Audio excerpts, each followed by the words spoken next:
Greetings everyone and welcome back to The Endgame. This is the second part of the series and I have made the executive decision that I'm not actually going to record the same game twice in a row, sequentially. I think the reason why I've chosen to do that is so that a person can, at a glance, immediately ascertain that a wide variety of games are being played on the series. Let's say, for example, I went through a little bit of a period of deep enthusiasm for, say, one specific Monster Hunter game where I was playing just Monster Hunter 4 Ultimate maybe 3 or 4 times in a row. At a glance, it looks like I might be mostly playing 4 Ultimate. It's not really true. I want to have every recording be something different so that when a person comes, like let's say they come into the Link Inverse YouTube channel and they look at my list of uploads, they'll see all of these different Monster Hunter games. I just want that immediate, at a glance understanding that this is for all of old Monster Hunter, not just, say, the 3DS games, even. We are here in Monster Hunter 3 Ultimate this time. Beautiful transition, nice black screen. That's an OBS-related issue, which I am not going to go in depth about today. But suffice it to say that it's not my fault. My intention was actually to play with a particular group because I was hoping to connect with a group, but if I couldn't, I would just play with AJ, who's one of my viewers. And I did manage to find a group, but unfortunately they were going through some sort of disconnection where they couldn't connect to one another, and it seemed like one was playing the game, the other wasn't. I don't know what was going on with them, but I could see that things were just not happening. There was no activity, there was no prospects, from what I could tell, of us being able to play together, because I did give them about 10 minutes to figure things out. I've made the decision that AJ and I will go into a separate room. Hopefully they will find us. If they don't, too bad. And of course there's always the possibility that other people will find us in a list of rooms and join us at that point. I don't know how common that is for this particular game. It's much more common for Monster Hunter 4 Ultimate, but there is a smaller number of people who play Monster Hunter 3 Ultimate these days. I don't know if there is any scope for an increased number of people playing this game over time. I would say there would be, just because this is a more stable game to run as compared to 4 Ultimate. In terms of popularity of 3DS games being emulated online at the moment, it goes from most number of players to least. Double Cross, 4 Ultimate, 3 Ultimate.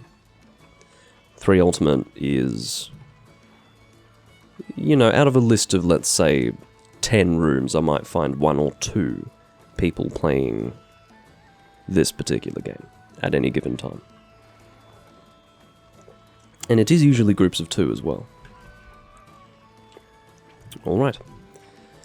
I don't really mind what we hunt. I might actually open the floor up to AJ to post whatever he wants, and if he doesn't really have anything in particular that he would like to do, I'll just post something that looks fun. It feels weird actually coming into here because I was playing Monster Hunter Tri earlier on. I was floating the idea in my head that I could play Monster Hunter Tri for the second part, but after doing 3 hunts, the last of which being a Latreon with a not very good team, I really am not in the mood to continue playing the game, so here I am in Monster Hunter 3 Ultimate, and it works out better anyway because AJ needs to do some work with his profile before playing with me in that game, so yeah, here we have it. Tavo likes the Slayers rebranding of the channel, which is good. I'm glad someone knows what it relates to as well.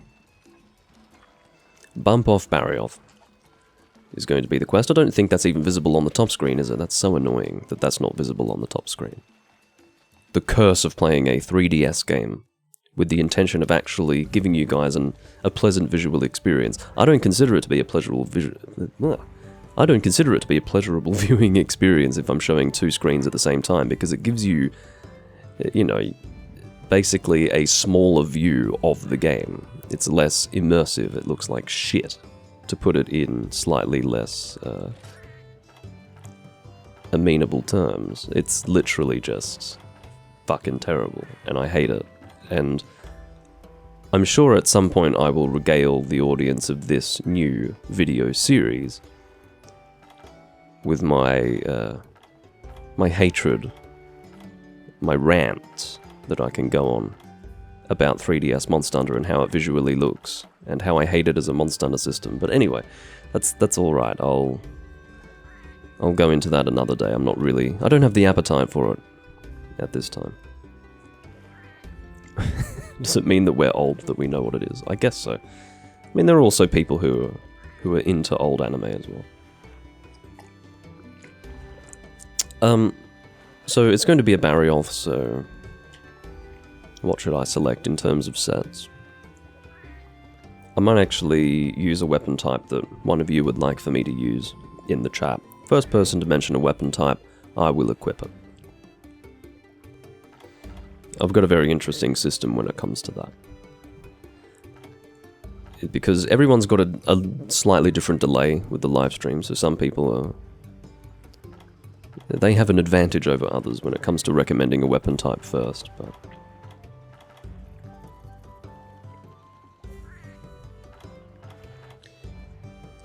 alternatively, I can also choose my own.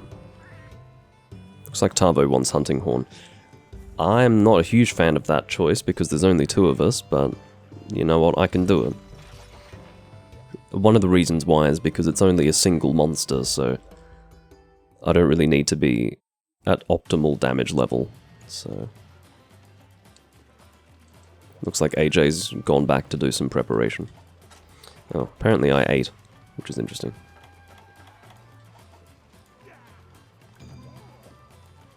Have no recollection of doing that. Eating has become such a, I don't know, subconscious process for me now that I, at times, completely forget having done it. Which also means that if I don't think to do it, sometimes I will actually not eat and then completely forget that I hadn't eaten. What is the button to fucking sort in this game? I hate that they change that. Depending on the game that you're playing, it's infuriating. Alright. This does give me the opportunity to use a very attractive hunting horn. I like this one. As far as hunting horn designs go, this is probably my favourite in the series. I don't think anyone would turn their nose up at that kind of assessment. That kind of opinion. It's pretty appropriate. Just look at the thing. What other hunting horns are this good, visually?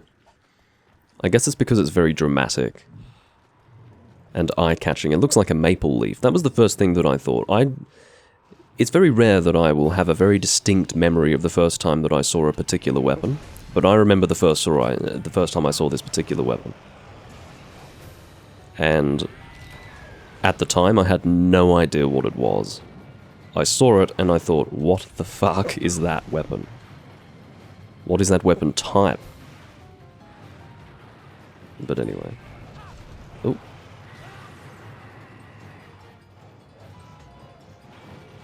Not a great start to the confrontation.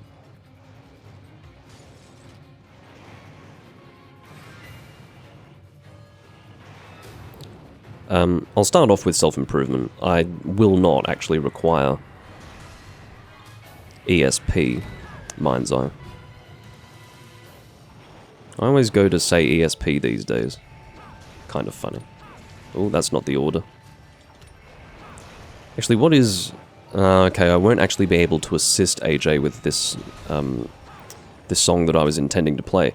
This doesn't give attack up, this gives an increased boost, sorry, it'll give increased damage to your elemental attacks, so... yeah, I can't really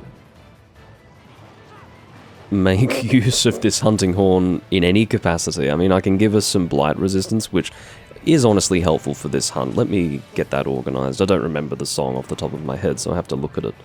Okay, so it's 3, and then there's also Blight's Negated. So that's probably the best. So Blight's Negated will be quite useful. Blight resistance boost. That's what I don't understand. If you've got Blight's negated, how does that differ from resistance boost? Does one cancel the other out? Or rather, does one render the other completely moot? I don't know.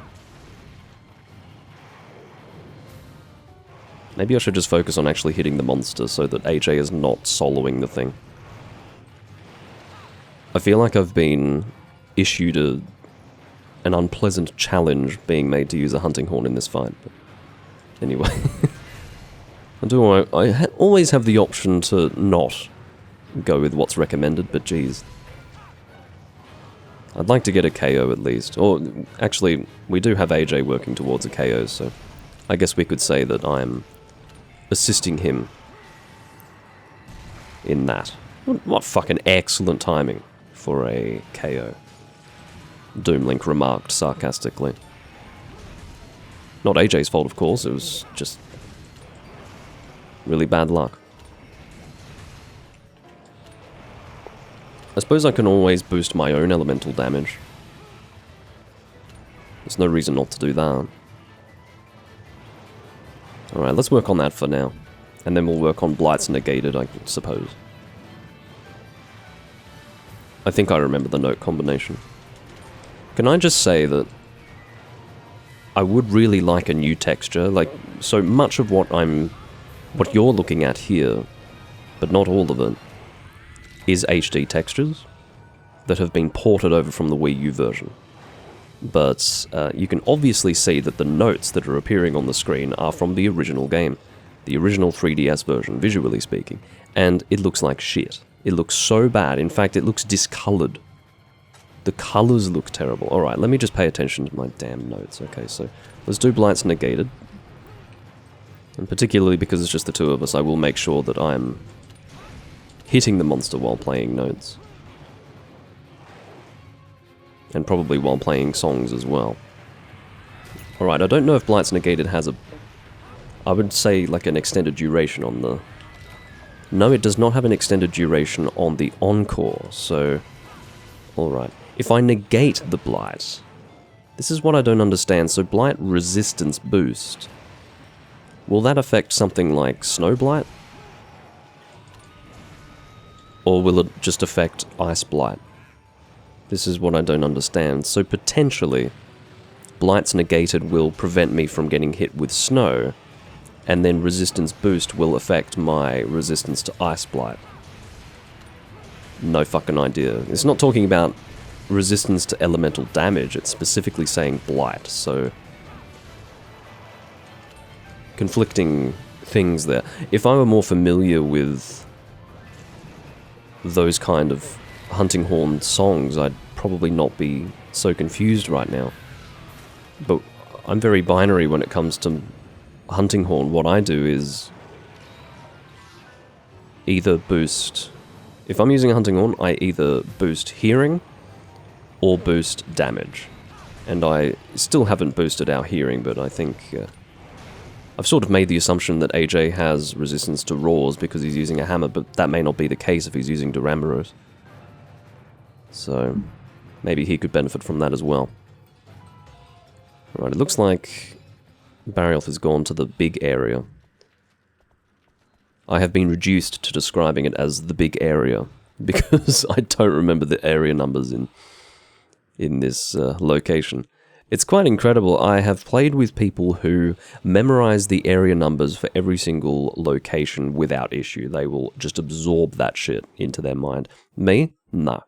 I think I've... You know, perhaps if I tried and I was wrong, this is the big area, everyone. He's not here. He's not in the big area. So we have to continue looking. But for some reason, my brain just doesn't work that way. I would say, which is strange because I'm a visual learner and I can memorize numbers pretty easily. But for some reason, area numbers, they just completely go over my head. They are not absorbed whatsoever. The only area numbers that I do remember are the ones from Moga Woods. In other words, Deserted Island. Why that is, I'm not entirely sure, but... They were the only ones that I took the time to memorize, I think.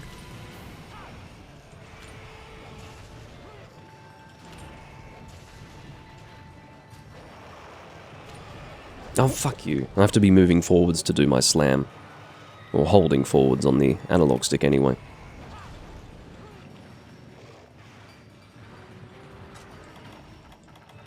I need to reapply my hot drink. Only brought 2 to this confrontation. Should be enough, but... perhaps I should be questioning that if I'm using a hunting horn. Let's not allow that to happen. Especially considering that AJ is using one of the strongest weapons in the game. Let's not forget that. Because I'm using a KO weapon, I haven't really been aiming for the wings. We can see that AJ is trying to change that. But obviously aiming for the wings on a Barioth is a big part of fighting a Barioth. It is strongly encouraged that that is done. We can see that AJ's host is not amazing. So I may request that he lets me enter the area first. But, that's alright. It was very brief. We didn't have to endure it for long. Technically, from that area that we were just in, there are 2 directions that we could go that would be, I think, equidistant from Area 6. I remember that that's Area 6, I don't know why. But where the Barioth is, he's in Area 6. I believe those... we had 2 options. And I decided to go this way. This feels a bit more... more natural. Feels like the ideal way to go. Just for reference, I've mentioned this before, we always get people who play double cross joining a room and then leaving it immediately when we're playing a different game. We've already had 2 people do that since we started the hunt. Good old double cross players.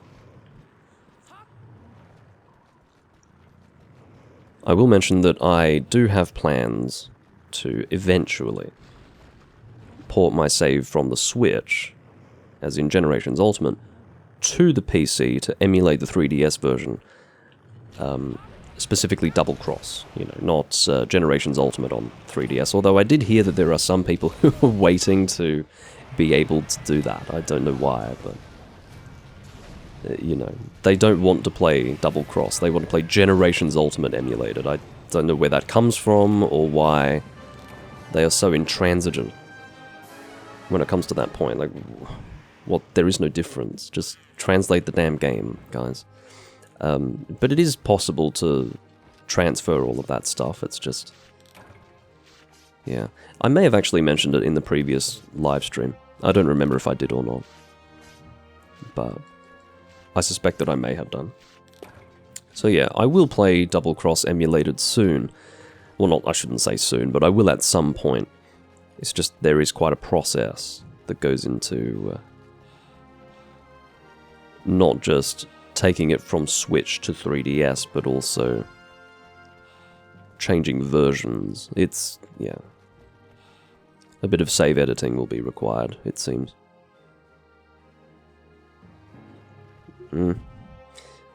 AJ is offering to play base Generations with me.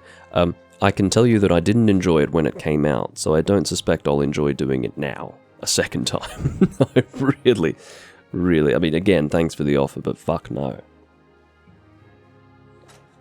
I really don't want to do it again.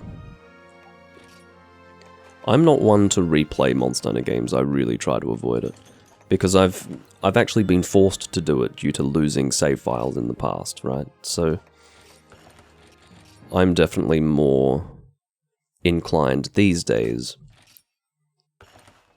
to invest time in one single save file so that I have something to show for my time investment, rather than spreading it out across multiple games. Obviously, some people get some pleasure in playing on a new save file. They actually enjoy that experience of the early game. Well, pretty much all of the stages of the game except for the end game. But here we are in a series called The Endgame. It should be quite clear that I do have an attachment to the end game of Monster Hunter. It could even be said that I Well, I do take my time with save files usually when I'm going through a Monster Hunter game, but definitely when I play a Monster Hunter game, it's not about the experience of going through low rank and high rank that I get excited about. For me, that's just a means to an end. The goal is actually to get to the end game and be able to hunt the monsters with whatever I want, which is what I can showcase for you in this livestream series. But yeah, when I'm playing through the game, I don't focus on the experience of building my character at that stage. It's the character building at the end that I enjoy. For example, I hate the idea of building an armor set that I'm going to ultimately replace once I reach a different level of the game, if that makes sense. So I just forge weapons. See, weapons are more upgradable to the end game, so I will focus more on weapons, but when it comes to armor sets, I'll just make a general use armor set that gets me through low rank and high rank, and then once I'm in G rank, that's when I start setting myself up for the future. So that's how I could be distinguished from other people who play Monster Hunter. I'm very focused on the end game. That is the goal. I actually forgot what was put on the board. This is a common thing. When I'm in mid-flow and discussing things, I will sometimes just almost mechanically, without thinking, check to see what's on the board, but then I won't actually absorb the information. It's kind of stupid. Double green Nagakuga. I haven't done all of the quests in the game. That tends to not actually be something that I focus on these days. It's always a goal, I suppose. I'm not against it. Guild card completion, I'm less interested in. But the idea of completing all of the quests, yeah, that's more attractive to me. But definitely not something that I focus on. I haven't done it in this game. The only game that I have done it in, I think the only game where I've completed a guild card, ironically, would be the game that didn't have a guild card, and that was Monster Hunter Tri. But I lost that original save file, which allows us to loop back to the, I guess, the subtext of this conversation, and it is that I hate having to play a game more than once, you know. So some people really enjoy that experience of going through low rank and high rank. No, not for me. And I also don't treat the village in that sort of way either. The village is just something to do. Something, you know, I'm not so bad that I will refuse to touch the village and go straight online. I don't really enjoy that. I think it's somewhat frustrating when you encounter a person who is playing low rank and has just touched none of the village because they don't have anything. And then worse still is when they start to blow through key quests without having anything. It's like, well, what are you doing? You need to build your character. There is some preliminary character building that needs to be undertaken before you start going through the key quests of online. And so that, I feel, is what Village is for. That is the purpose that Village serves. It gives you that preliminary character building. So that's why I do Village, and I do it honestly. I don't just go back and blast through it with some G-rank loadout. But, yeah. I'm not saying that people should play the game precisely as I play it. I don't really want to give you that impression, particularly because as I explain it, I can actually hear how confusing it is and how perhaps I would need to take some time to explain why I do the things that I do. It's not immediately obvious as to why. But, yeah, so it would be a bit presumptuous of me to say that it's what everyone should do, but it's the best way for me to enjoy the game.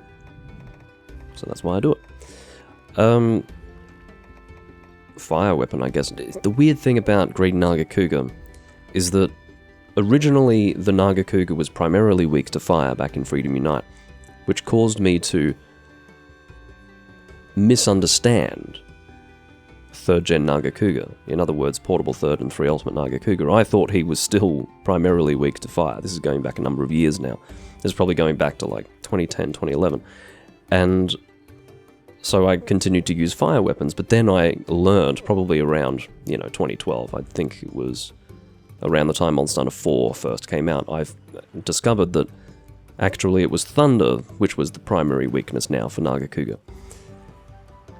But in the case of Green Nagakuga, I thought, well, surely it's not just a colour difference. They're not going to be doing that in 3rd generation. Why would they come out with a colour difference and nothing more? Surely he's primarily weak to fire. So without even checking, I've always brought fire weapons to a Green Nagakuga confrontation.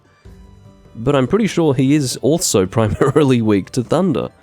Why create a subspecies in 3rd generation? Keep in mind, I'm willing to make concessions, or I'm willing to make an allowance for that sort of thing in 1st or 2nd gen, but in 3rd generation, you're going to come out with literally a recolor.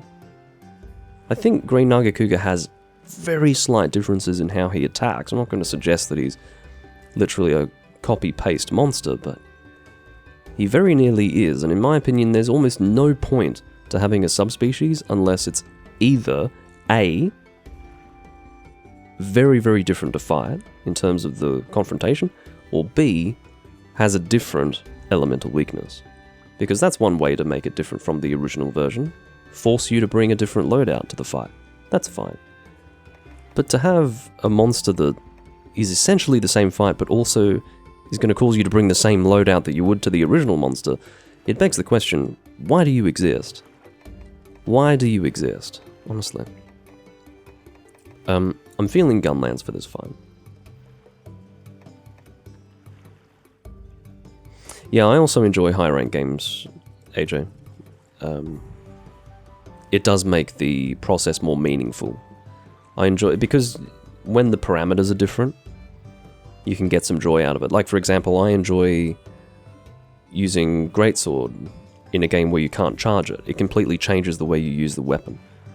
That doesn't mean I'm going to use a Greatsword that can charge in the way that I would in, say, Monster Hunter 1, but when that's the only way you can use it, it's fun. When the parameters have shifted, when your maximum damage is different, it's fun to play differently. That's why I enjoy playing the different Monster Hunter games, is because when they change those parameters around and when the balancing shifts, it gives you a different experience. So, for sure, I do enjoy playing high-ranked Monster Hunter games as well, because you don't feel like you're just blasting through high rank unnecessarily to get to G, or even blasting through low rank to get to high rank and then G. There's a little bit more meaningful character building in that way, which may open us up to the question of whether or not high rank is, open us up to the question of whether or not G rank is necessary in Monster Hunter. And I don't know if it is or not. I'm probably not going to have that discussion because I think there are pros and cons to both. A scenario where it is in the game and a scenario where it isn't. But, yeah. Maybe I won't bring a Gunlance because I'm probably going to hate myself if I do that. I already feel like I hate myself after using that hunting horn, so maybe we'll bring a switch axe. He talks about avoiding hating himself and then he decides to use his least favorite Blademaster weapon type. I shouldn't even specify Blademaster. It is my least favorite weapon type in the series. But that's alright. Maybe I should actually get ready and depart on a quest I've been crapping on for a while now. Yeah, we'll bring this. Switch axe. I'll bring a thunder switch axe.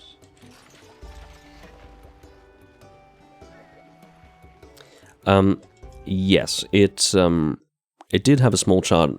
Sorry, let me actually phrase this properly.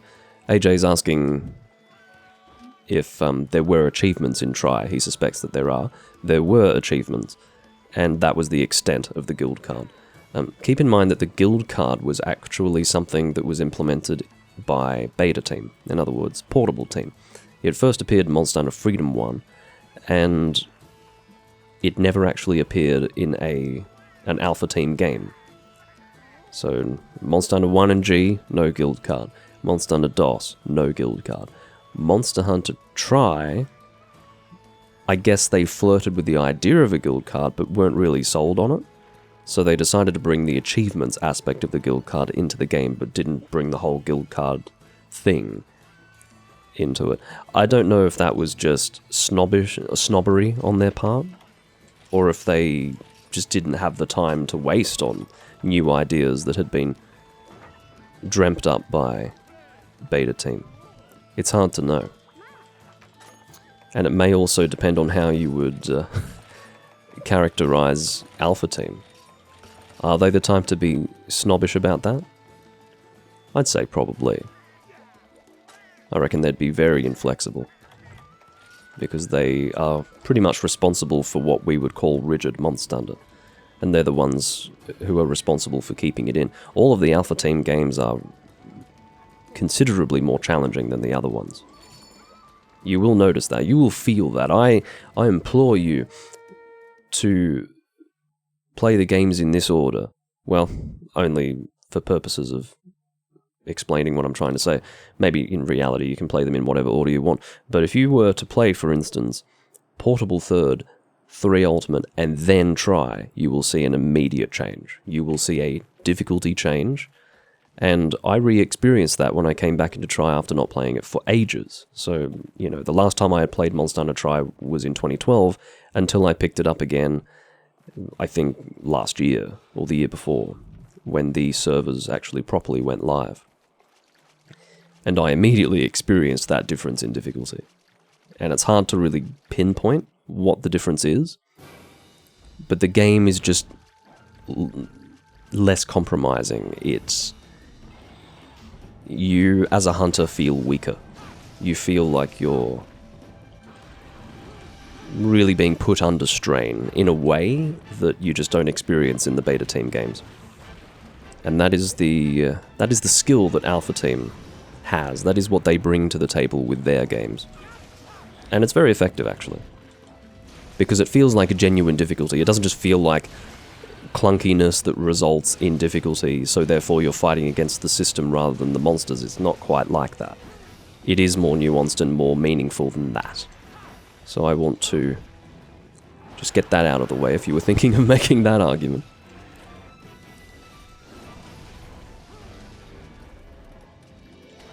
For a second I thought he was leaving already, but he's just attacking Cha-Cha, which is fine. I can accept that. We've now had our third double-cross player pop in to then immediately leave. Well, that's always encouraging. WizSora says, I've been binging your content and found it to have more sense than most Monster Hunter content that I've seen. Let me just make it very clear, I'm not an authority on Monster Hunter and its inner workings. There are a lot of things that I don't know, a lot of things that I've forgotten and then relearn, and yeah, I think the people with the knowledge, ironically, when it comes to Monster Hunter, are the people who don't make videos on it.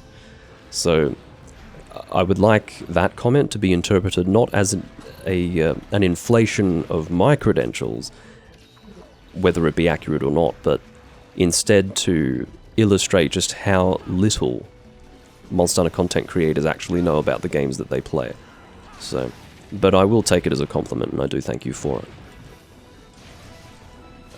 I do, believe it or not, still consider myself to be a casual Monster Hunter player. I use the words believe it or not because it may seem like I go quite in-depth at times into, say, for example, my expectations of the team, the way I approach confrontations. Like, yeah, it is in-depth, but I can compare myself to other people that I play with, and I can say, categorically, I am a casual hunter. There are people who take this game very seriously and get very in-depth. So, by way of comparison, I am casual for certain. And after Monster Hunter Try, I've always very happily put myself in that category. It's the only realistic category that I can make. Was that a Farcaster that went off there? Oh, that would have been... No, it wasn't Cha-Cha. Or was it Cha-Cha? Yeah, it must have been Cha-Cha. For a brief moment, I thought AJ had freaked out and dropped a Farcaster. But now that I think about it, he still had his weapon out. But it is possible to drop a Farcaster with your weapon out if you're using Sword and Shield, so I don't know. I would say it was Cha-Cha, but... He didn't look like he had lost enough health to do it, that's all. I was struggling with tracking the monster that had been paintballed for a moment there, if you did notice.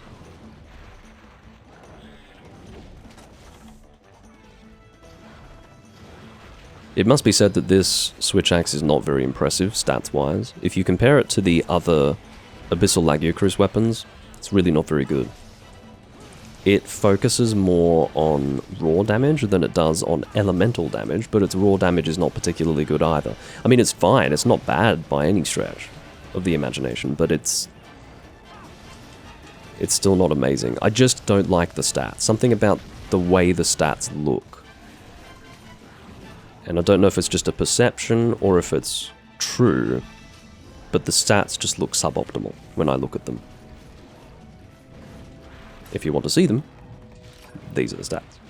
180 lightning damage, 1196, and with an admittedly decent chunk of purple when you have sharpness +1. I suppose we can't really turn our noses up at that. I would say that this is a really shitty weapon to use if you don't have sharpness +1.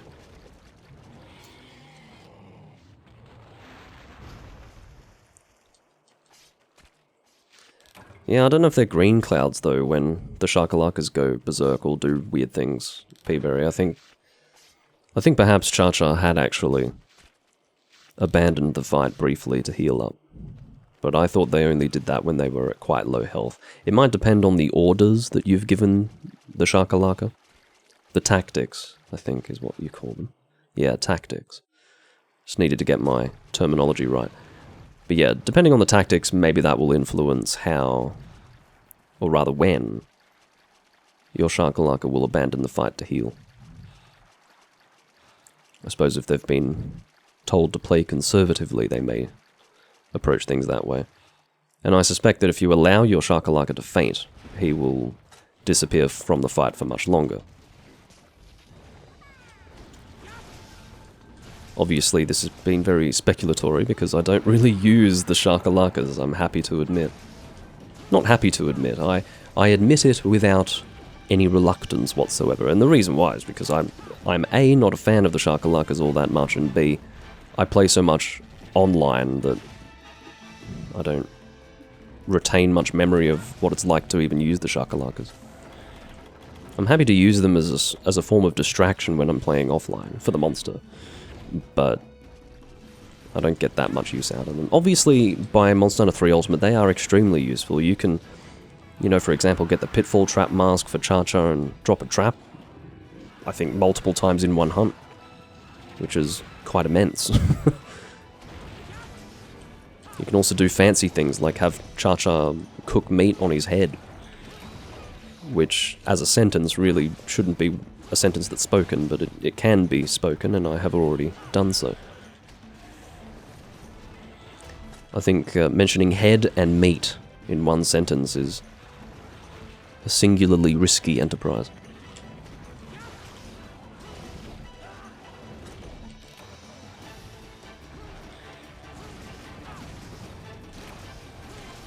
Ooh. Yeah, it just feels a little weird to use thunder against this monster, because I always use fire.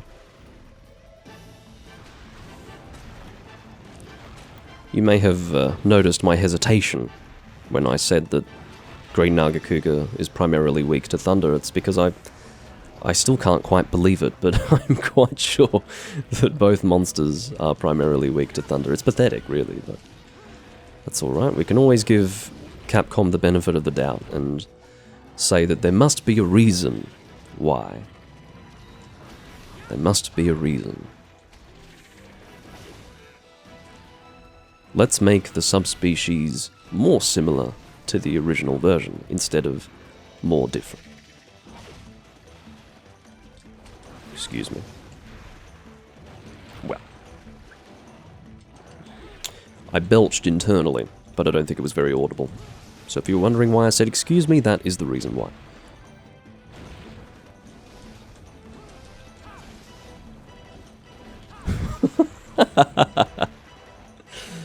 Well. Yes. Tavo is making a reference to a particular hunter who used to frequent the Monster Hunter 3 Ultimate servers. I'm not going to go into that discussion. He was let's just say he was an unsavory character who used to ogle and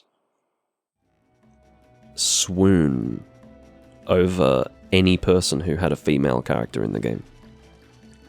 But, you know, he just played 3 Ultimate all day, and probably didn't really know how to interact with people, much less females, so, you know, I'll go easy on the guy.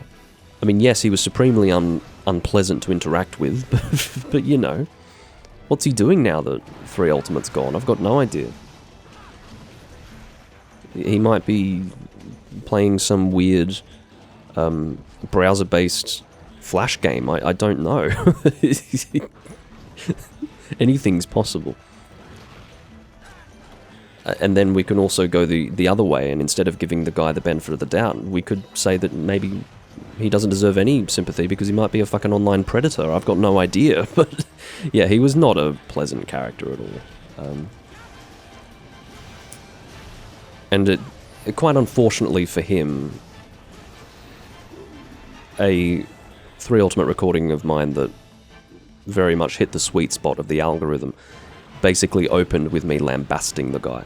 So he became very, very terse. Not terse, but rather abrasive towards me after that. Whatever.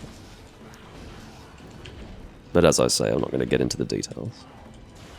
Because it's in the past now, really. I don't really need to sit here talking about things that have already occurred when it relates to an individual. I think I've got enough charge to get this off. Just barely. I believe that was the full combo. I don't think that, no, he didn't kick you if you were male, although I think the allegation was made that he did do that. It wasn't an allegation made by me. I think Tavo said that, or someone did, but yeah, I don't know if he would actually kick you if you were male, but it's definitely within his character to have done something like that.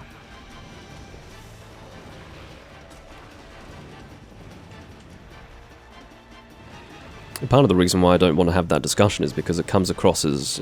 it's a bit gossipy, you know?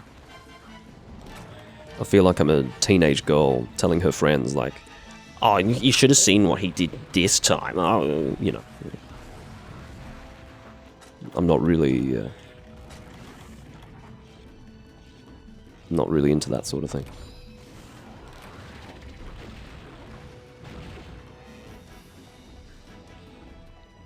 AJ's swinging at nothing. Admittedly, his connection is much worse than mine. Or rather, it's much worse than it may appear to you watching the live stream. There's a good example of random clouds being dropped. Or rather than random clouds, he may actually be dropping poison smoke bombs and building up a bit of poison. Which is something that can be done. But, there you have it.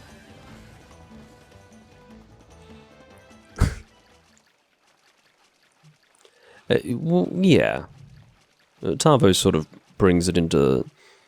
he brings it home a little bit, you know. If you've got a daughter that you'd like to introduce to online Monster Hunter and you've got a guy prowling around who wants to chat you up. I mean, just to be real clear, he's not like just a normal guy who wants to have a chat to a girl. He's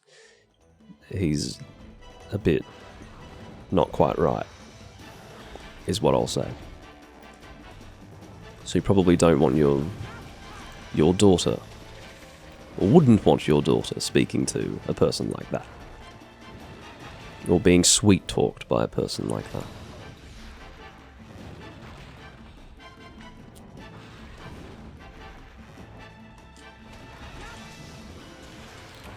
And that is the end of this hunt.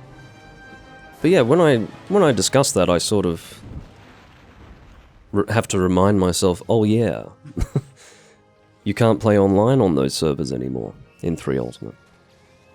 It's the end of something that once was, but at the time I was pretty detached from it. I was detached from the closure of the servers because I was expecting it to happen much sooner than it did. But now that they've been gone for a little while, it is starting to hit me that, yeah, wow, that is a thing that is now over. Yes, you will have things like the Pretendo servers that will one day be compatible with Monster Hunter 3 Ultimate, but that's still going to be a fan community, isn't it? It's not going to be the official Capcom servers. And it is automatically going to be different, because there is always going to be a difference between the people who will come into an online server which is entirely automatic. They put their disc in to their Wii U, they connect to the internet with their Wii U, and then they go online. Done. No setup process required. Those people are always going to be a bit different. It's always going to be a different community there than for people who are going to take the time to set up the Pretendo servers. So that's why it is different. It is a community that is no more. And I am inclined to say that's probably a good thing. There were some real mouth breathers hanging around there, as evidenced by our previous discussion. I'm going to discard these. Just to clarify, I have to be very careful with my inventory management in this game, because I don't have many slots. Because I have so few slots left, you can see that if I start allowing monster materials to go into more than one stack, I'm going to lose control very quickly of my available space. Quite reasonably, I should be saving this sort of space for things like decorations and whatever else. Like, your decorations are going to shift around a little bit as you change armor sets. I'm not going to explain why, that's a bit of a lengthy explanation. Hopefully you understand why. But as you change armor sets, these decorations are going to shift around, so I want there to be a bit of headroom so that those can change freely. I have been in the unenviable position of going to change to a different armor set and being told that my pouch is full, or rather my box is full, which is a pretty special experience. Like actually being prevented from equipping an armor set because your box is full. It will kick you into gear in a way that few other things will. And that translated in my case to very quickly culling all of my monster materials to single stacks.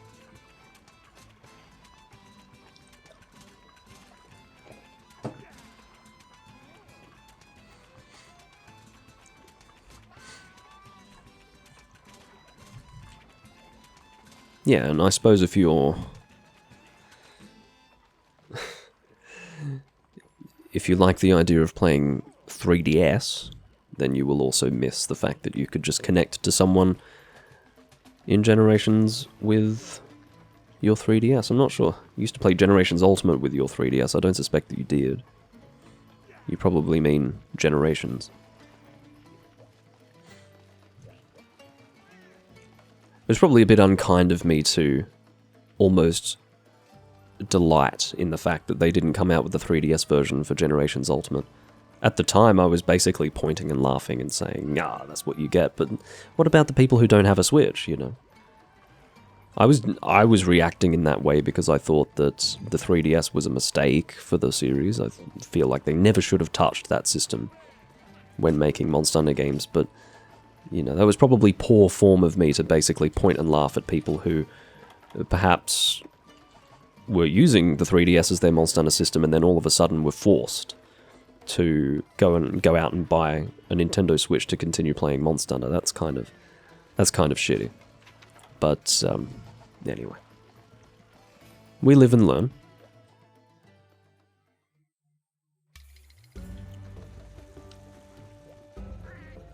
And I have had a number of years now to sit back and consider my position when it comes to that. My conclusion that I've drawn is that I was probably a bit unkind.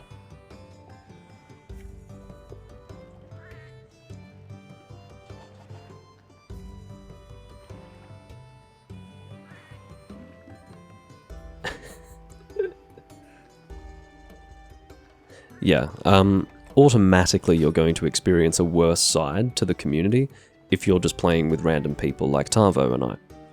You will always find people who are worth spending your time with if you're a little bit more specific about the people that you interact with. in a game.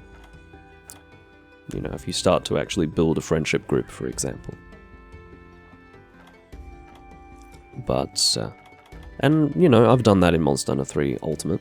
I would say 3 Ultimate, no, certainly the last game where I did that was in 3 Ultimate, where I actually built friendship groups based on hunting with random people in Monster Hunter.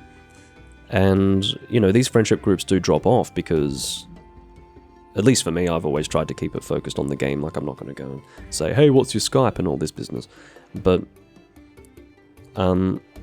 yeah, the friendship groups would often drop off when you would, you know, stop playing for a little while, or you needed a bit of a break, a bit of time off. But yeah. I remember one friendship group that I sort of walked away from out of just frustration at the fact that 4 Ultimate was on the 3DS. Initially, when it came out, the group that I was playing with in 3 Ultimate, they went on to play on the 3DS in Monster Hunter 4 Ultimate. And one of the girls said, hey, do you want to... Are you... Like, I think she said, what's your name in... Or what's your Nintendo ID on the 3DS? We should play 4 Ultimate. And I said very dryly and very bluntly, and with probably a bit of a standoffish attitude, I said, I am not going to play 4 Ultimate because it's on the 3DS, and I have no intention of getting a 3DS anytime soon. And that was the end of that. But, yeah. I did actually eventually break, and a number of months later I did actually get a 3DS to play 4 Ultimate, because my initial stance that I was boycotting 4 Ultimate because it was on a terrible system just fell apart when I saw, believe it or not, Darren Moran. I saw Darren Moran and I said, oh god, I really need to play this game. I'm sure it would have been a different monster for everyone. Maybe it was, for most people it was probably Dalamadur, or maybe Gogmazios. For me it was Darren Moran, because I've always had a soft spot for Jen. I don't know why.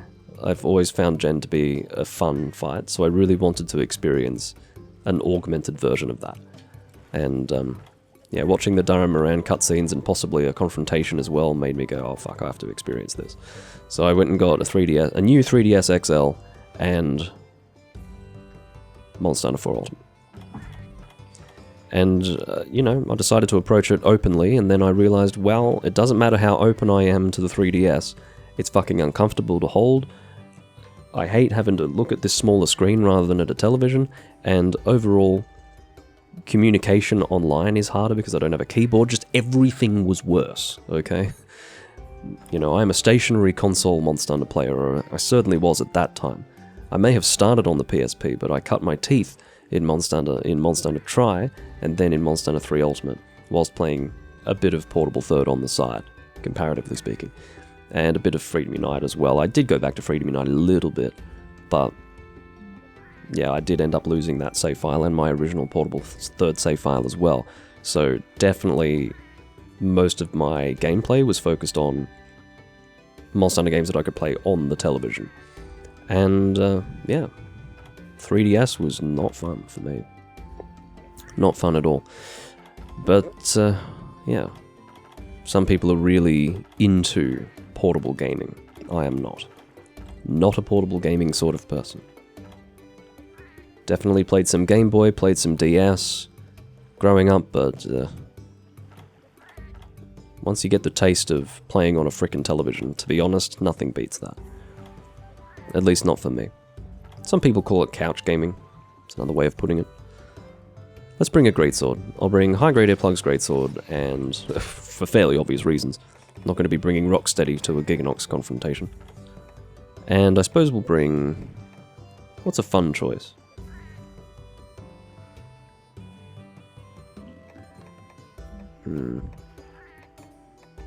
Fun choice.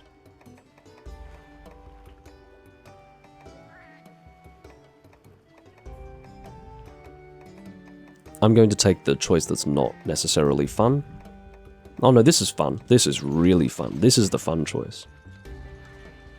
For a second I thought there wasn't one that I was willing to do. Like, for example, I wouldn't bring the Poison Greatsword because Giganox, but no, this is fun.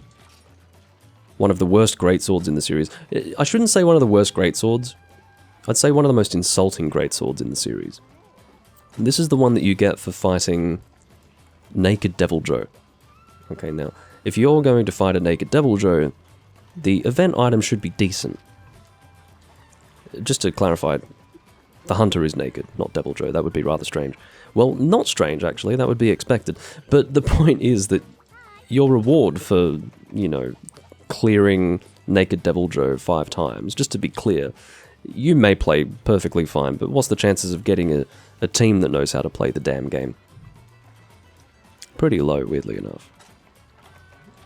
One of my first recordings that I ever did, which never made it to YouTube, it actually preceded the Abyssal Lagiacruz tutorial and whatever else I uploaded to that channel, was me using a bow against Naked Devil Joe. But yeah, finding a team that was good enough to not die was a challenge. And your reward is, quite frankly, a piece of shit. The sharpness, the negative affinity. Look at the negative affinity! This is with... See how it's highlighted in green? This is with critical eye +1. So it's actually -50 normally. It's just intolerable, and this is also with sharpness +1. Could you imagine using this thing without critical eye +1 and without sharpness +1? I can't. I don't want to imagine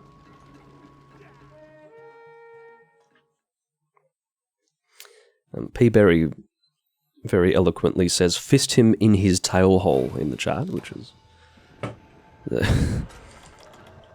a good recommendation. A tactic we should all make use of in Monster Hunter. So yeah, obviously there is a lot more to a weapon than just raw damage. This is one of the most exemplary illustrations of that concept. It has high raw damage. 1545 end raw damage with this loadout. But that doesn't make this weapon particularly good. It makes it better than, say, a high-rank greatsword, for sure, but if you were to compare this to, for example, the Sarah Symmetry, oh my god. Yeah, not great.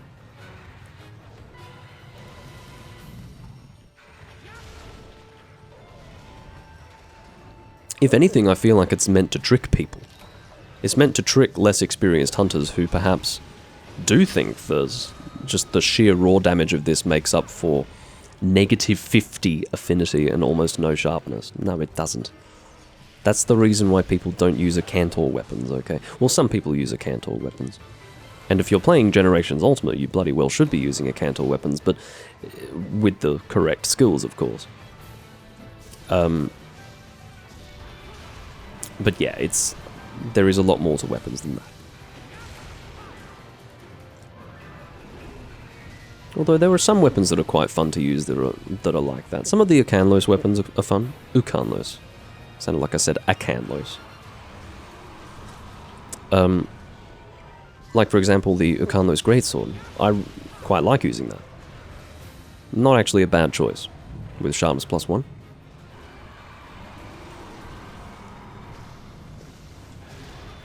I feel like I'm waiting forever to do my Greatsword charge, because I've just come from Monster Hunter Tri, where the timing for the Greatsword charge is so completely different that when you come into this game, it feels like you're just standing there forever, waiting for the level 3 to pop up. To count it out, this is the difference. Monster Hunter 3 Ultimate is 1, 2, 3. Like so. In Monster Hunter Tri, it's 1, 2, 3. It's really weird. And I sort of cut off the 3 quite quickly, verbally there.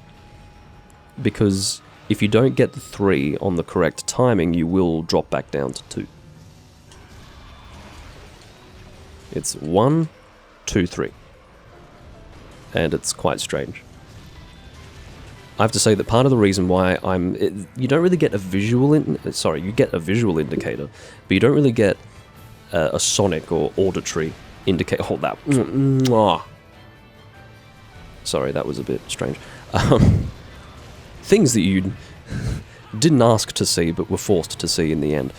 But Yeah, that's the spirit of the live streams, I guess. But the what was I saying? Yeah, so you don't really get a good auditory indication as to the timing. So what I did was I actually learnt it back when Try was the newest Monster Hunter game. I learnt the timing most effectively by listening to how the Devil Joe Greatsword does it. So when the Devil Joe Greatsword expands as you charge it, which also acts as a good visual indication as to the timing of Greatsword, you also get the sound of the chain on the Greatsword. This is Monster Hunter for you. This is the level of detail that goes into sound design in Monster Hunter. As the Greatsword expands, the chain around the sword will actually clang. And that's how you hear that timing. It goes 1, 2, 3. And when I came back to Try for the first time in like 5 years or more, probably, I did technically, I think it was in 2019 when I first picked it up again, just to transfer everything from the Wii to the PC. When I saw that Greatsword charge timing, I was like, whoa, shit, that is so different. How was it like again? And then immediately in my mind, the sound of that Devil Joe Greatsword chain was in my memory and in my mind, and that helped me to get it right. If I had relied on the visual cues, fuck me, like, I wouldn't have been able to remember it, but that sound is what helped me to do it. So yeah, that was a very long-winded explanation flowing from the observation that coming from Try into this game with the Greatsword has left me a little bit discombobulated.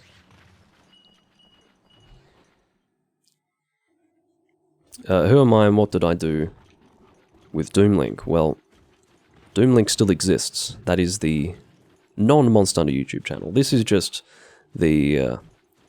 well, I'm happy to explain it again for Potato's benefit. I just shortened your name to Tato. I don't know how you feel about that. I suppose you've called me Dink in the past, so I suppose it's just fair. But, yeah, how it works is Monster Hunter is on the Link Inverse YouTube channel, which I haven't really done a good job of distributing links for. I intend to do that soon. And then anything non-Monster Hunter related is on the Doomlink channel. But I kept the Twitch channel the same, which I think everyone would prefer. So there you go.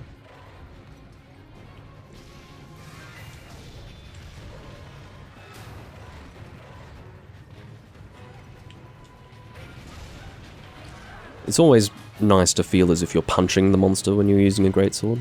Kind of a novel feeling. I really like the weapon types that... Rather, I like the weapon designs that differ naturally from the weapon type that you're using. For example, hammers that have an axe shape. Oh. Orgasmic is the word that comes to mind. Just something about it, you know. Another example would be the Rajang Greatsword. It's a big club. So basically a large blunt weapon with what should essentially be a sword, a cutting weapon.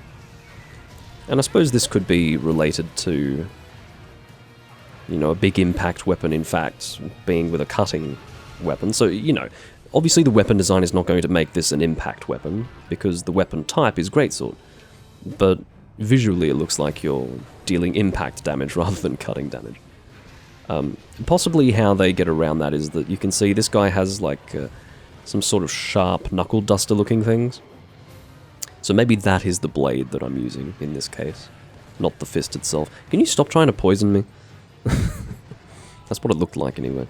I think he was attacking the Giggies, but if Cha-Cha seeks to poison Giggies in order to kill them, I think he's going to... Well, what am I talking about? I was about to suggest that that was a terrible idea, but no, I do that all the time to get monster essence. So that was going to be a really stupid criticism. Good thing I didn't actually say it. I've got double poison here. You can see it's a sort of a... Oh, what is that colour? I can't get this colour wrong. Colour enthusiasts everywhere will scream if I get it wrong. Is it magenta, do you think? Magenta's sort of like a rich, reddish pink, isn't it? Could be magenta. What else have we got? Puce? I reckon it's puce. That's probably... You probably weren't expecting that one, were you? I reckon puce would be the, the colour. And here I say I'm not a colour enthusiast. I'm really not. Actually, yeah. I'm going to disown that immediately. Do not suggest for one moment that I'm knowledgeable about colours. I'm really not. As for the emotes that are still called Loom Dink and all, or do you mean as a nickname? Loom Dink is, well... Loom Dink, conceptually, could actually just be a rephrasing of Link Inverse. Because it's like it's double meaning, you know. It's not just named after Lena Inverse, there's... Anyway, that's alright.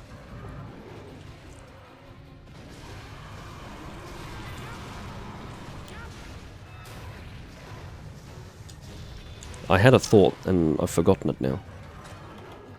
That's what happens when your train of thought gets interrupted by the chat. How dare you communicate in the chat? What's wrong with you? Distracting me from my live stream. I think my thought related to bringing out the tequila, but and I do mean that literally. But I still have coffee, so I'm going to continue with that.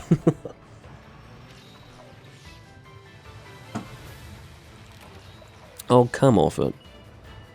You need to let me have my beverage. Was that an immediate dung bomb? What was that? Why did he break off me immediately? Oh, I need to get out my hot drink. The fact that this monster is still alive really is a testament to how weak this greatsword is. I'll tell you that for nothing. What's going on, Giganox? He's not even limping yet. This is pathetic. Here it is, everyone. Name and shame. Point and laugh. There it is. The Eisenfaust. An absolute... just crock of shit. That's what this greatsword is. I don't even know where this monster's going to go next. Maybe into the outside area? Looks like AJ's feeling that as well. Or maybe the big area. Remember the big area? From the Barioth hunt? Yeah, let's go to the big area. Classic low stamina hunting. I never change, do I? But I do have one energy drink. Do I use my one energy drink? It's tempting, isn't it? Oh, come on, let's do it. When else am I going to use it? I suppose in extenuating circumstances where I have actually hit red stamina. But, you know what I do when I hit red stamina, don't you? This might sound really... Do you know what? What I'm about to say is just... inappropriate, but it's true. Rather than bring stamina recovery items, I will intentionally die to reset my red health to 50 health. Sorry, my red stamina to 50 stamina. So, yeah, you heard it here first. It doesn't happen often, that's why you may not have known this, but it's true, that is my actual technique. It's what I do. I'm sure I've done it solo. There must be something wrong with me, it has to be said. Apparently, Peaberry's upset that I used the energy drink. I don't actually use energy drinks when I get put to sleep. I almost exclusively use them for stamina recovery. The reason why? Here we go. We're about to get real 3rd gen. This is going to be a fun fact for all of you who don't actually play much 3rd gen and never considered this. Energy drinks are the supreme form of stamina recovery in 3rd gen. The reason why is because you cannot eat underwater. So,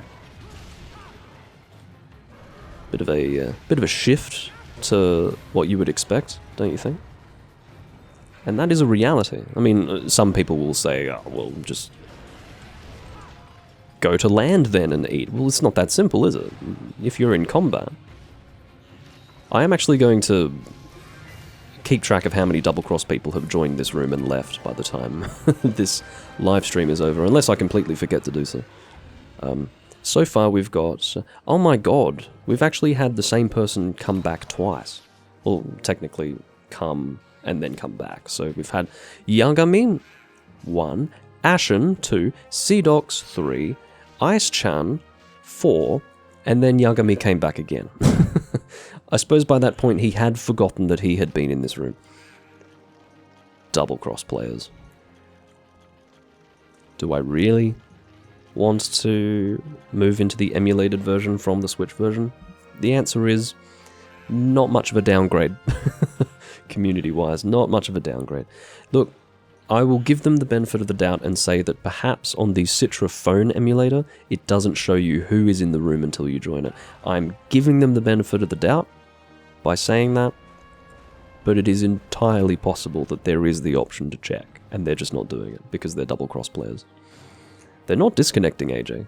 They are connecting, seeing that we're playing 3 Ultimate, and then leaving, because they're looking for double-cross people to play with. So, that's it. Unfortunately, you can't see my box quantities for all of this stuff because it's on the bottom screen. But, you know, suffice it to say, if I don't take something, it's because it's at 99 in my box. Well, let me double check my energy drink supply. I will bring energy drinks if I have them. I have 43 energy drinks. I shall bring them. I'm turning over a new leaf. I've got stamina recovery. It's happening. Why didn't they consider that I might want to see my box quantity for something that I'm hovering over in the item list? They figured that out in the Wii version, or sorry, the Wii U version. So in the Wii U version, if I'm hovering over something here, it will actually tell me how much I have in my box. Oh, do I have to hit Y to see it? Hold on, quantity? Oh, I have to hit Y to see it. Why? Why do I have to hit Y? It's helpful to... Fuck off! I'm sorry, having to hit Y to see that is confusing the hell out of me. What did I even put away? Oh, it was just one antidote. Okay, well the box can keep those, to be honest. Ugh.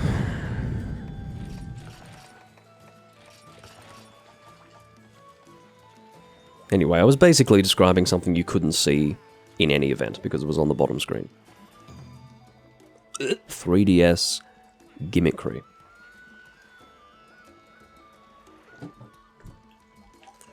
If you're wondering what they did with those 3DS functions on the Wii U version, they actually put it on the gamepad. So there were certain things that you could only access on the gamepad. So the best example I can give you is if you look at the bottom screen here, exactly what you're seeing on the bottom screen here is what appeared on the gamepad. So you'd have to actually tap on the gamepad to click on this stuff.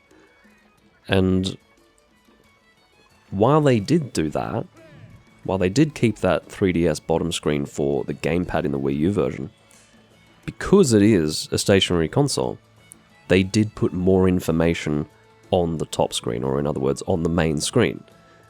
You were never forced to actually look at the gamepad to find information that couldn't otherwise be seen on the main screen, except for the people who were in your room. That's the only exception. People who were in your room, you had to check the gamepad, or you had to look at them in-game. Like, you had to physically walk over to them and inspect their person. But everything else is visible on the main screen in the Wii U version. Here? Nah. Not true.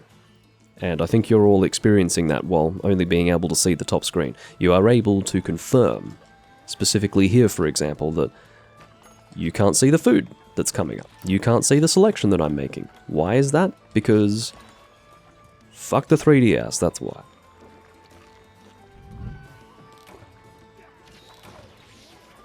I suppose it's also somewhat unfair to blame the 3DS. It's perfectly reasonable on the actual system.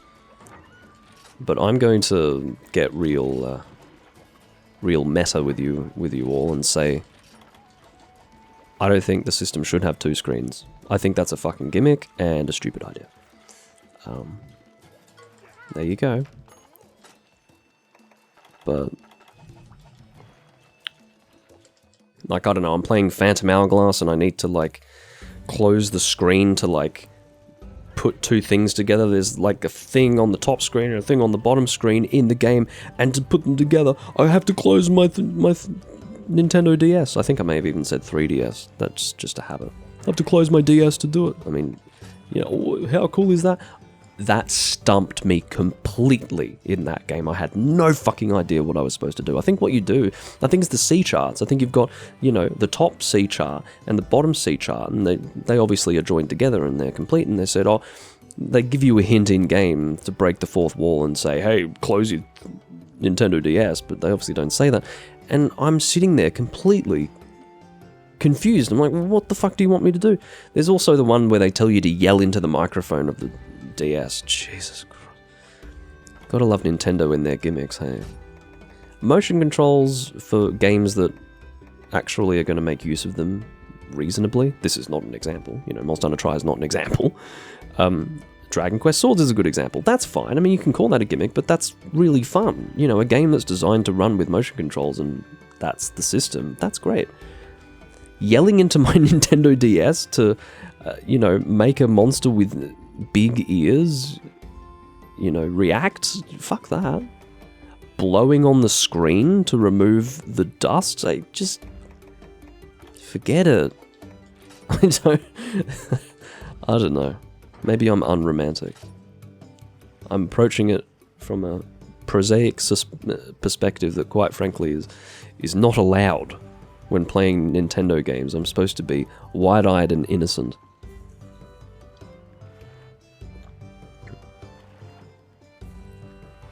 I don't remember how you do it, Tarbo. I think there's a button that you press. So when you're playing on the Wii U version with Phantom Hourglass, I think there's a button that you press to, like, close the DS. It's quite silly. They obviously had to address that, hey? You gotta love how Nintendo's own emulation has to accommodate this stuff. You can't say, well, Nintendo, it's not Nintendo's fault that people want to play the game on the computer. Nintendo themselves had to come up with a solution. That's hilarious. Anyway, fuck me. I'm not going to say that that's myopia or anything like that. They're just trying to make a game for the system that's current, but... so maybe they're not considering what's it going to be like when people are emulating this on the Wii U, which isn't even a glint in anyone's eye yet. I'm not telling them to do that. I'm just telling them to not put themselves in a corner by being too gimmicky. Anyway, it's all right. I think I've had my rant. My rant is now complete. What's on the board again? Yes, I do remember the pan flute. I do definitely remember that. Although I hadn't until you mentioned it, to be honest with you. I don't know how the hell I'm going to do that. My intention is to finish my Let's Play of Phantom Hourglass and then move on to Spirit Tracks. I have it downloaded on my Wii U, but there you go. Yeah, you guys don't know what's on the board because you guys can't see it. How ironic is that? What's on the board, AJ? Do I have to come out and have a look? I'm already coming, so there's nothing you can do to stop me. Oh, 2 pink Rathian. He stopped me. Well, he didn't stop me from going into there, but there you have it.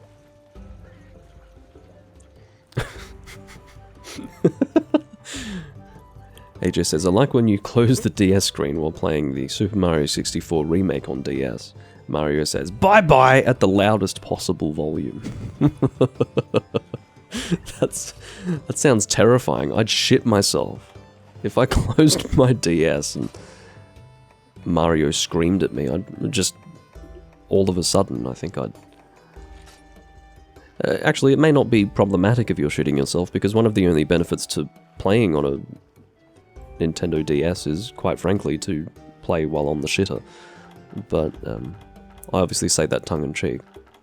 Maybe you want to play on the bus, or or when you're out for dinner. When you're at a nice restaurant, maybe you want to fucking jump on some Goombas. I don't know. Jesus. 2 pink Rathian. Let's bring a lance. I'm staring at a lance. Let's bring a lance. Could you imagine if I was playing with an actual group?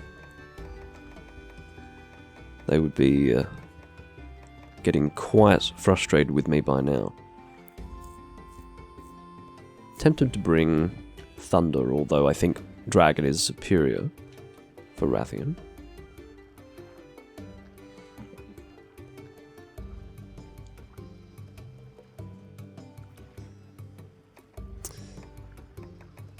Alright, let's do it.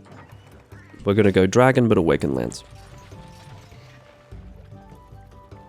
I feel like I overuse the Elatrion stuff in Tri, so I want to give Devil Joe a bit of a chance. The reason why is because I was very much partial to Devil Joe stuff back when I was playing Tri quite seriously. But nowadays I like to use Elatrion instead in Monster Hunter Tri. So to counterbalance it, I'm back to Devil Joe when it comes to this game. It's a little bit weird. It was slightly confusing to go to Portable Third and 3 Ultimate from Tri when it came to the Devil Joe weapons, because there's a little detail that you might not know about or even remember. It is that when you upgrade the Devil Joe weapons, and this is the case for a lot of the weapons in the game, you can choose between a purple and green version. And there's also a... what's the other color? Well, anyway, defaultly, like in the first upgrade, it's orange, as you see here. But then your final upgrade would either be purple or green. So, for a long time it felt like I was using an unupgraded Devil Joe weapon because it was orange instead of purple or green. So, yeah, kind of strange. Yeah, don't fly away, you little irritant. You twice tried to fly away. That is, what you just saw right there, is one of my least favourite things in Monster Hunter. Sounds like a strong thing to say, but it's true. One of my least favourite things in Monster Hunter is when I'm getting ready to do a counter-attack on a roar, but it's a Rathalos or a Rathian, and when they roar, they step forward, which causes me to counter them stepping forward instead of the roar, which then causes me to be affected by the roar. I hate that shit. I guess I can like it just as a little detail, just one of those fun little things that you experience while playing Monster Hunter. But it's not fun, and it pisses me off. So I'm not really minded at this stage to speak fondly of it. Oh, we've got another double cross Wonder Boy. Yui this time. What does that make? Is that 5 or 6 now? Depends on whether I consider Yagami 1 or 2 people. That's... What a silly way to phrase that. Anyway, that's alright.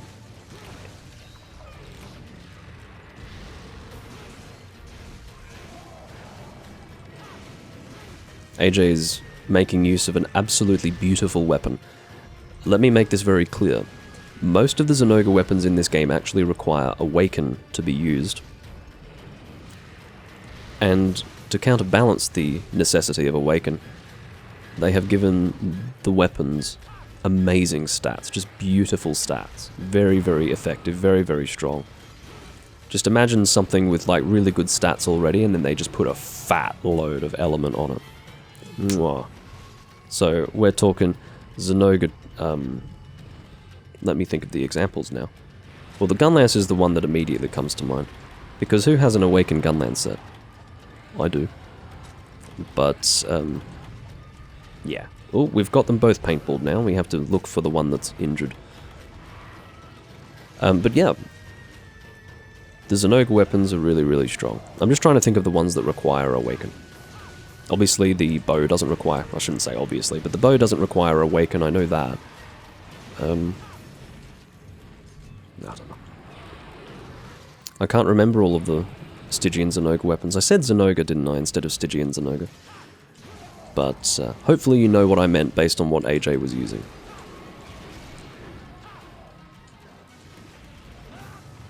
hate how she just drops on you like that.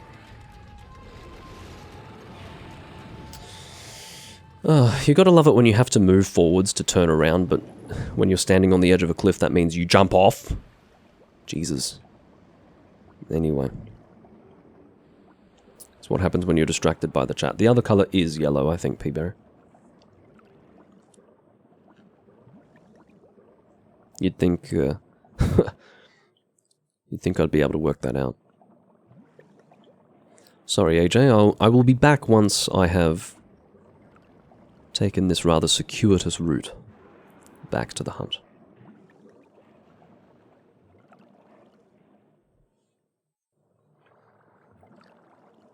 Can't quite believe that I did that, but... Well, part of the reason why I didn't react with more consternation than I did was because it's happened many times before. It's not a new experience for me.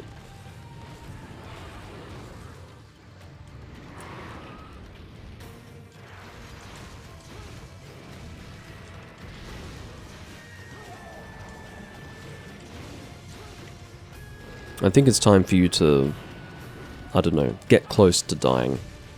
It's probably a little bit overzealous of me to request your death now, but I'd like you to give us an indication that we're doing well, Rathian, because the more I have to look at you, the more frustrated I'm going to get. Can I just say, when I fought Pink Rathian for the first time in this game, holy shit. I was getting very frustrated fighting it. Just the sheer amount of tail flips that you can experience.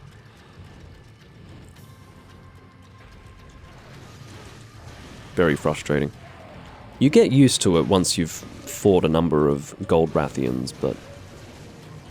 God, this Pink Rathian does also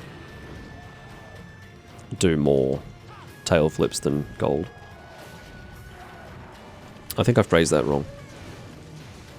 I think I said gold Rathian. Well, gold Rathian does less tail flips than pink. I'll say that.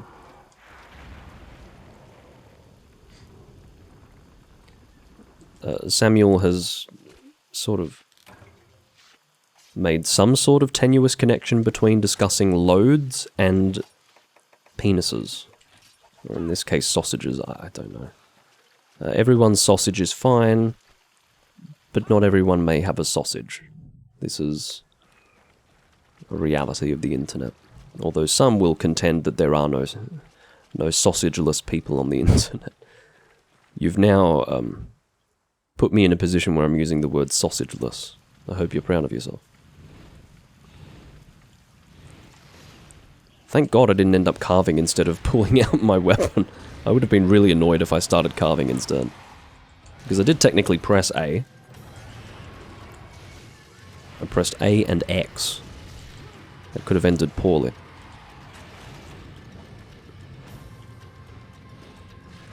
I did have my camera trained on the monster in case you did manage to knock it out of the sky with that wyvern fire.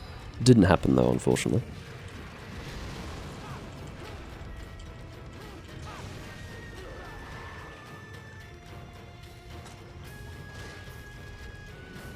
Oh.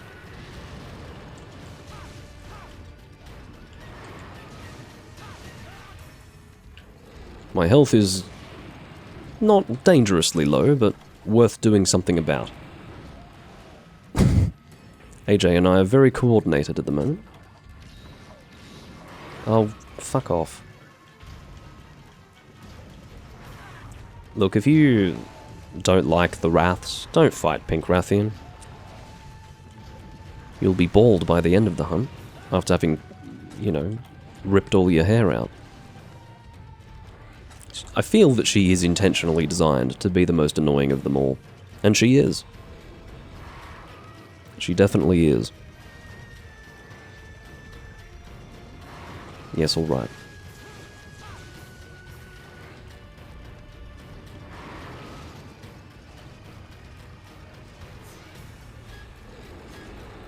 I'm just going to step back and let you do what you need to do.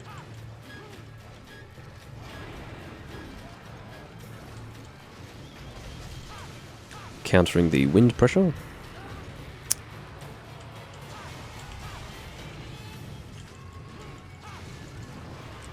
Oh, no!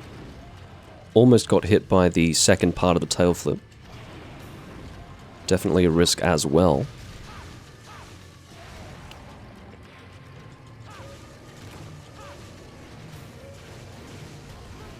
I should double check my sharpness to see if I should be going straight back up to purple once I drop to white. Because obviously if you've only got a sliver of white, there's really no point keeping with it.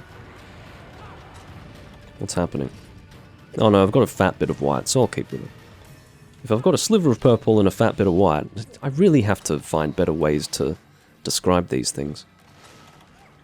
Anyway, to put it in a slightly more articulate way, if I have a very small amount of purple sharpness, you may find it to be rather unavailing to immediately sharpen, because you will find that most of the hunt,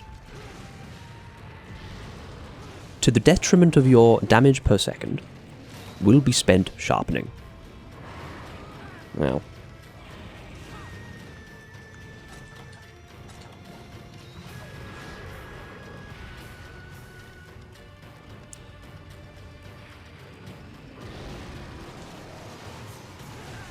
ooh. It's getting a little crowded around this head. Put that on a shirt.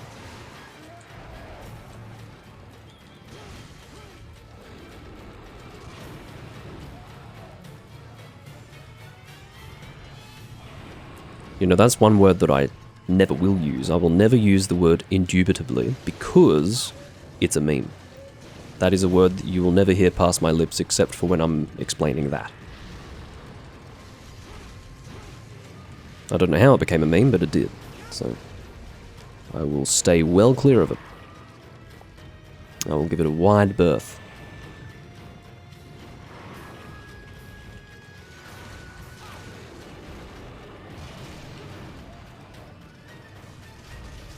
Oh.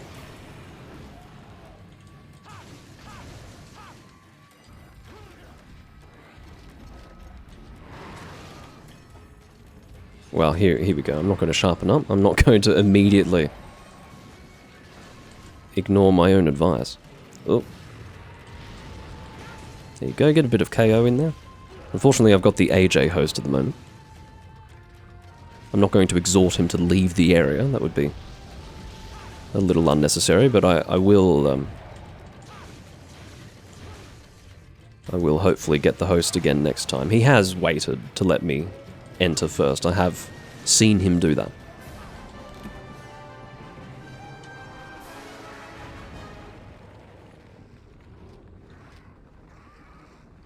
This guy hasn't just requested that Peaberry call him daddy, he has instructed him to call him daddy. That's just kinky? No, perhaps not that word. We could either say kinky or distasteful. Take your pick.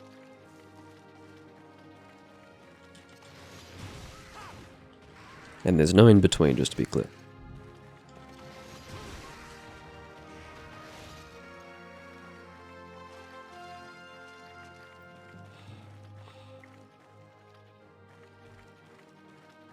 No, I don't think it is like Portable Third hosting, AJ. I thought the same as well. But it turns out that even though you would expect that it's like Portable Third, it's not. So how they do the hosting is the red player is always the first person to join the room, but the first person to enter the area will be the host. It's weird, but I'm pretty sure that I did confirm that. And I believe it's because it was originally a portable game. I think Portable Third did that hosting system because that's how Try did it. I believe I'm correct in saying that.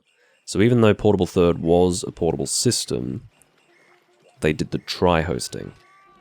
Now, as for DOS, I don't know how they host it. Look, the hosting is a little bit of... it's probably a mixture of placebo, a bit of wizardry, a bit of theory, conjecture.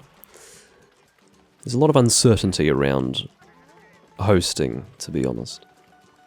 And really, you just have to go based on what you've observed. But if you're like me and you're not actually writing these things down, sometimes, depending on the game you're playing, you're not completely sure how the hosting works.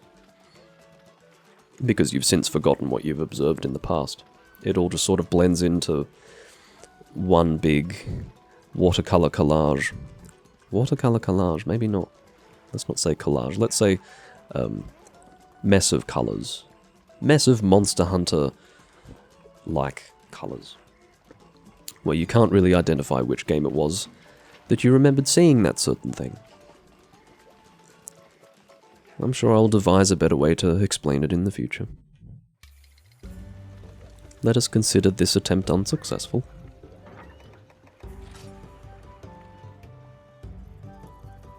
Slurry, yeah. It's not a word I would use, but it is an appropriate word.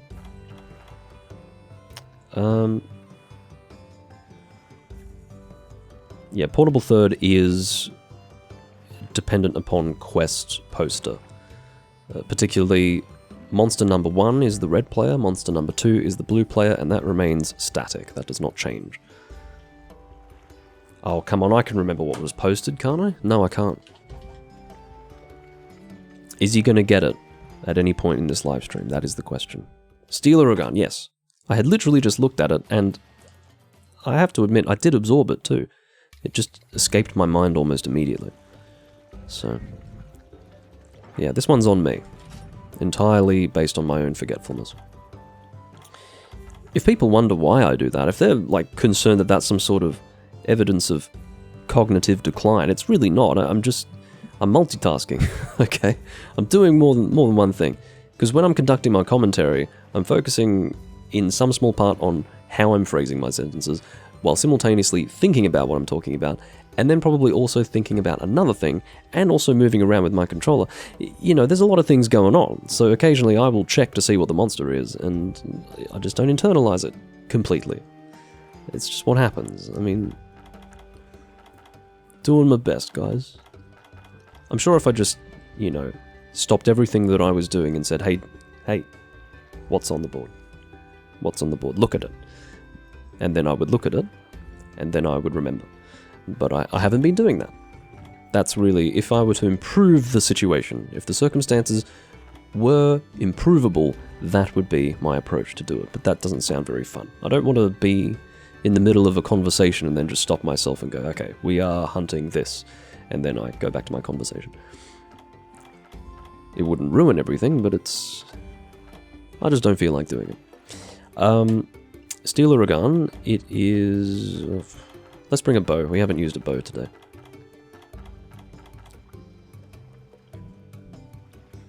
I usually bring spread bow, so let's do pierce. I could actually keep this bow that I'm using here. It's either this or... Do you know what? Let's bring the... This is an interesting one. So this is the... If I can fucking find it. Where are you? Here it is. The Batal al-Baybar. I don't think you roll the R on that. If you find someone speaking in Arabic who rolls the R, let me know. I don't think this is literally Arabic. It's just meant to look like it. Anyway. So, Pierce level 4. The reason why I said this is interesting is because this is an example of a bow that has an additional benefit. So, certain bows will actually give you a coating bonus. So, in the case of this weapon, it is a poison coating bonus because it is a poison monster. An example of a bow that would have a paralysis coating bonus would be the Nahabra bows. They are paralysis small monsters. So I will be able to take advantage not only of the water damage that this bow can do, but also the additional poison damage. Doesn't bring power coatings, that's how they've balanced it out. Alright. I don't know what bows give you a sleep coating thing. Can you make a baggy bow? Does such a thing exist? I don't know. Pretty positive it didn't exist in Portable Third, I can say that with some certainty. If you want to experience misery when it comes to your options for bows in a Monster Hunter game, play Portable Third. Because what I do is I have all 3 shot types for all elements with all of my bows. That is my bow collection. It's quite a process, but in every game I will basically amass a bow collection. Although I've done a pretty poor job of doing that in 4 Ultimate, but that's a story for another day. In every game I will amass a bow collection, and yeah, my bow collection is literally incomplete in Portable Third because there are no options for some of these. You know, just pulling a random example out of the air, which is probably not true. Rapid water. Let's say that there is no rapid water option. I'm not just saying that it's a shit choice. I'm saying there's no option for it. You know, this is what you deal with in Portable Third. It's really upsetting. And when I talk about limited content in Portable Third, that is what I'm referring to. That's an explanation that I will go on when I get back. What am I doing? I'm going to the bathroom. Just had this whole glass of coffee, so as well as water when I got up in the morning, so I will be back momentarily once I have dealt with that.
I'm back.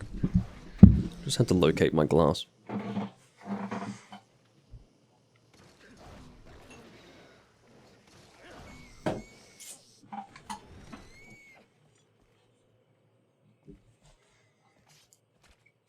Oh. Looks like AJ is killing the Nahabras for me, which is interesting. Oh. Tequila today is... God, I've already gotten through that much. Prospero Reposado.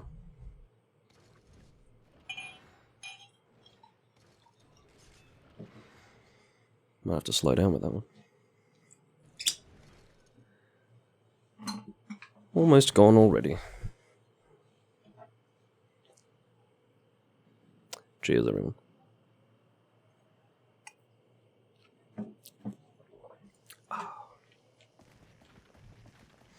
It's an alright tequila.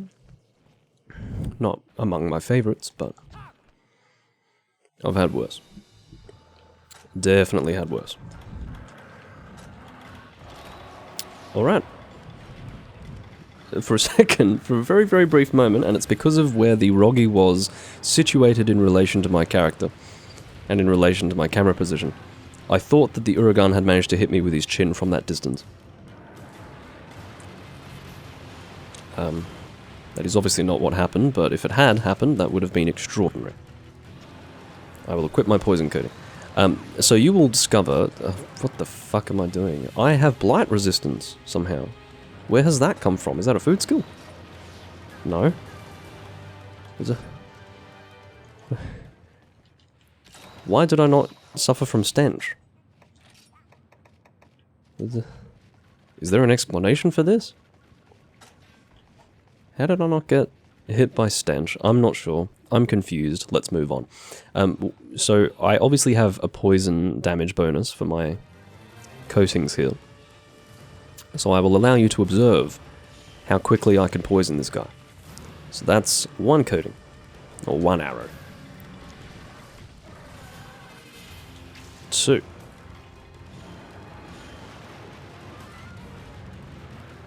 3. It should be 4, I think.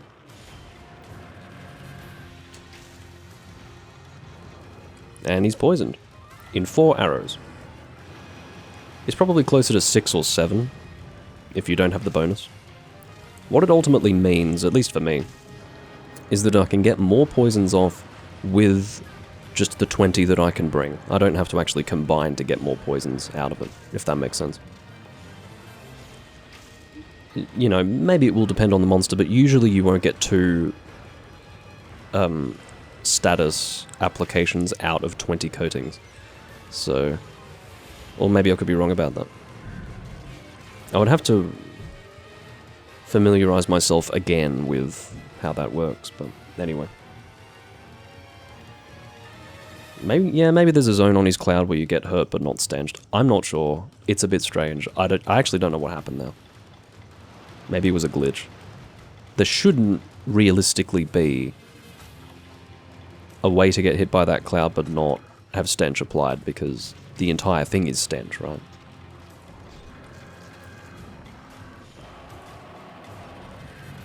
Yeah, if I had blight proof or something like that, it would make sense, but I do not have that.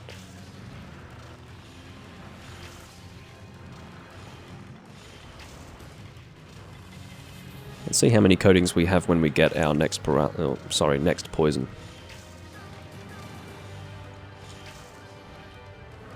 Poison again? Oh, not yet. I probably won't be able to get 3 poisons with 20 coatings, which is a shame, but... Yeah, so I don't suspect that with 9 coatings... yeah, I certainly won't get another poison off. Not just because of the diminishing returns, but also based on how many were needed for 2. So, yeah. It's still only going to be 2 poisons, but it can be done faster. That's one positive, I suppose. You probably only really get the full effects of it when you're bringing combination materials. I must confess. And there she goes. Nothing I could have really done there. Maybe have better defense. That could have been one thing. But as far as avoiding the attack, you know, unless I had, in that time, sheathed and dived, I was going to take that hit. So... Oh, great. I don't have max potions in my gunner pouch. That's pretty annoying. Just means I have to be even more careful.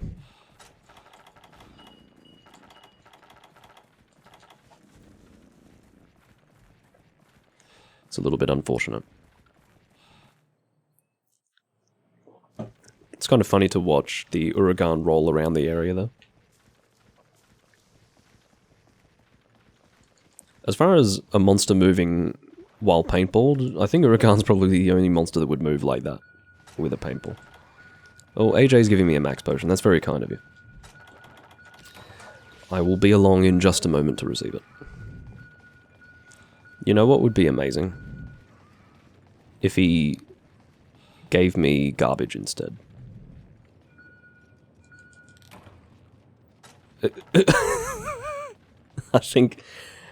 I think I already, I think I preempted it. He trolled me just as I was suggesting that it would be a good idea to troll me. P-Berry is very happy to see that well done steak. For both the trolling aspect of the well done steak and also the practical ability of the well done steak. I just ate it. Can you handle that? I just ate a steak. On camera.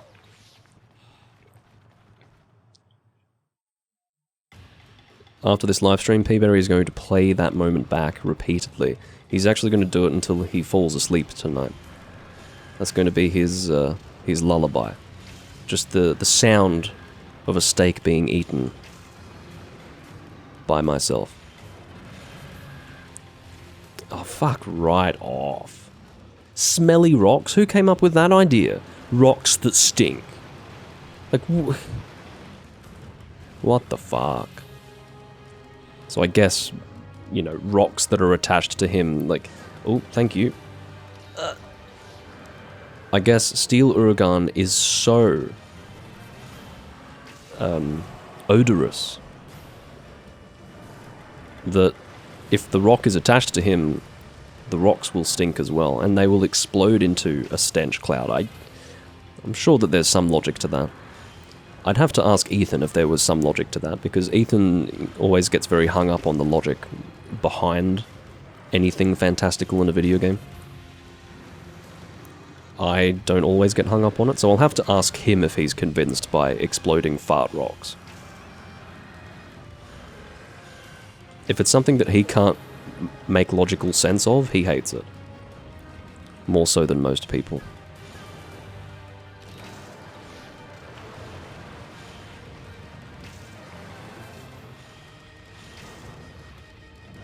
How strong is this bow to not have power coatings? Fuck right off! How am I supposed to avoid that? But again... Okay, it makes sense that I didn't get hit by the stench that time, because I was obviously hit by the chin. So if the damage that I took was from the chin and not the fart cloud, that's fine. Obviously I'm not going to be hit by stench. That still doesn't explain how I wasn't stenched last time. Unless that is the answer. Maybe even though I was to the side of him, and it looked like I was hit by the cloud, perhaps I was in fact hit by the chin.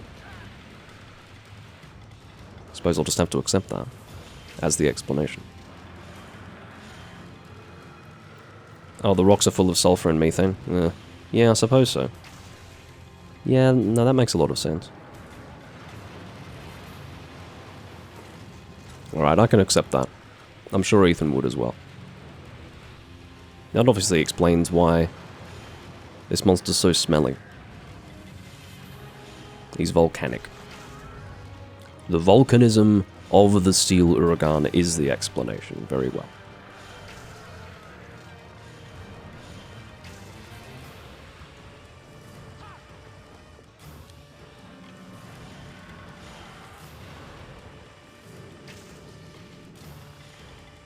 Oh yeah, I was going to check the stats to see if... 288. Although 288 with 180 water... Yeah, they've definitely counterbalanced the existence of Poison Coating Plus, or Poison Coating Bonus, with removing power coatings for the bow. I don't know if I'm okay with that. Give it a rest. Look at the distance, man. That's crazy. I think I'm going to bring the Elatrion bow next time I do this with a bow.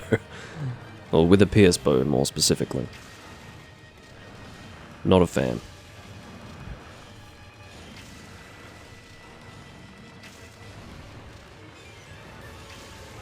At least I can make him rust, though.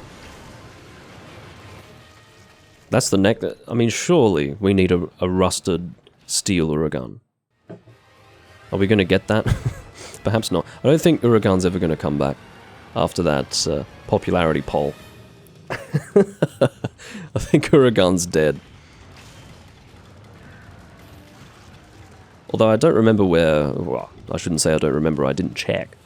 I do not know where regular Uragan scored on the popularity poll for monsters in the series. We all know, of course, that Steel Uragan scored the lowest, which is not as significant as it sounds. Well, we've got another double crosser. This person's name is...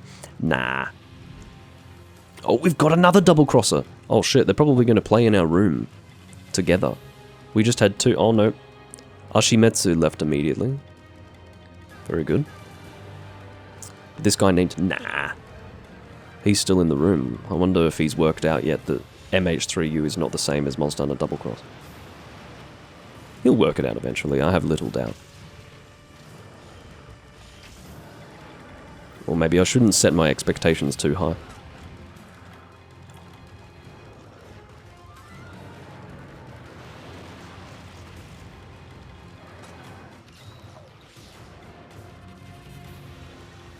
Well, I can't imagine Uragan being popular in a game like World. Think of all the monsters that are in World. There are a lot of very dramatic and exciting fights. Uragan is an exciting fight for a game like Tri, Portable Third, and 3 Ultimate, but World is very... It's not the same.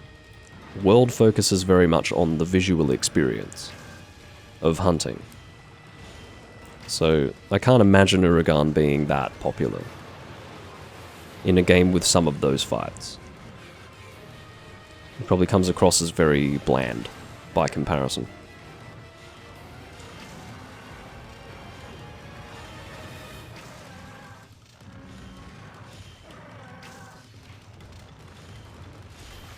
Of course, I must confess my absolute outrage when World came out and people started referring to Uragan as a Radoban reskin.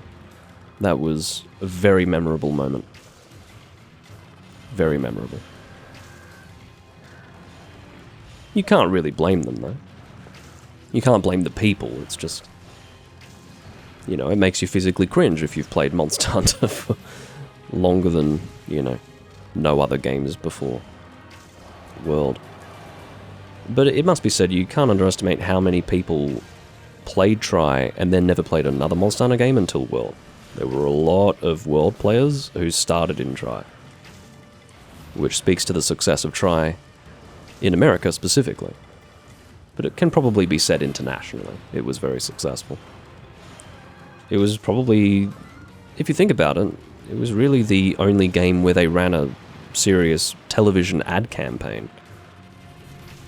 It wasn't in Australia, but, you know, what was his name? Fucking Ironbeard or some shit. Yeah, it wasn't in Australia, but in the US they had an ad campaign. Oh, this is not good. What if we failed this quest? That would be extraordinary. I can't believe this has taken 15 minutes. Obviously part of the reason is because I had to, you know, do my business at the start of the hunt. But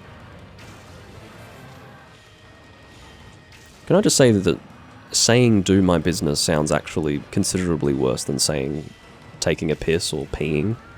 That's the last time I used that phrase to describe going to the bathroom. Doing my business. Because it sounds, it's too... I need more disclosure than that. If I make it that vague, it's like, the fuck's this guy doing? Doing his business? What? I hate that. Anyway, moving on. Crystal Beard Uragan is definitely the best Uragan. But that can probably be said for all of the deviants, if you were to treat them as subspecies. The deviants are quite impressive, for the most part. Whoever was responsible for the design of those monsters needs a good pat on the back. It probably wasn't just one guy, I'm sure. But, seriously. The deviants, as subspecies, not referring to the deviant system, because I'm not a fan of that. The deviant monsters themselves are excellent.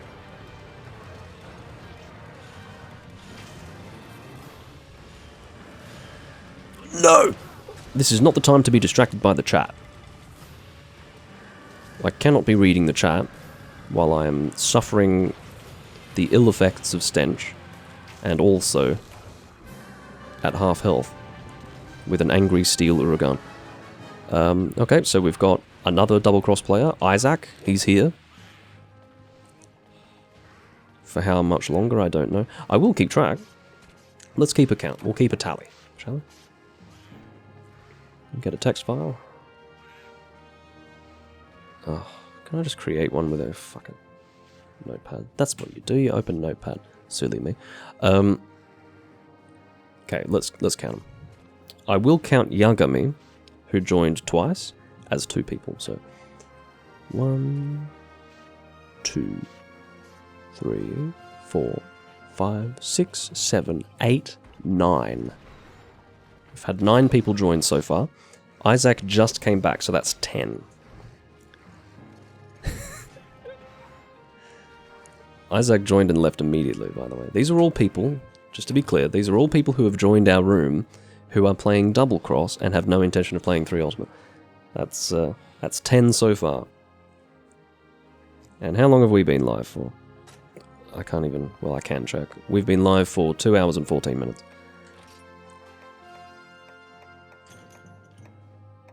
I will probably not go to 3 hours. I do actually intend to do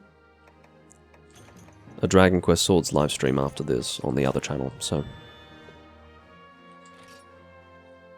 Yeah, I wonder if I should eat something before I do that. Probably should.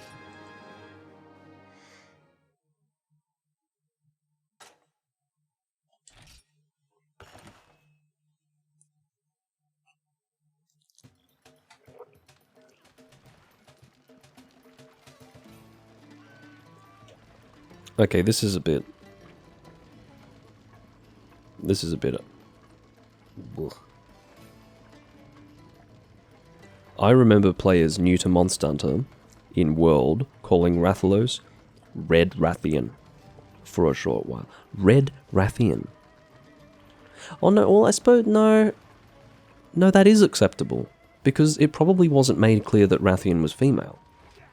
So, I mean, as unpleasant and unpalatable as that is, if they had no idea that Rathian was female, but do you know, the handler probably said something about it.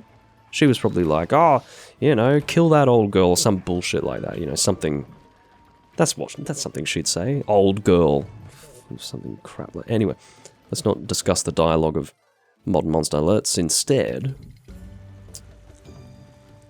possibly give them the benefit of the doubt that they didn't know the gender of the monster, and then, or the gender of both monsters, in other words, but also say that the handler probably mentioned it. So, I would say that is a balanced way of looking at it.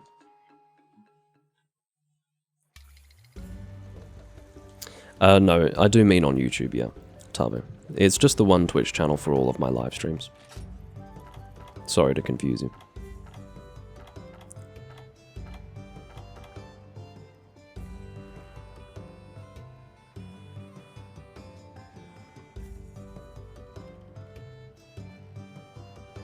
Alright, catch you later, P-Berry. What are you talking about, Samuel? But yeah, thanks for tuning in.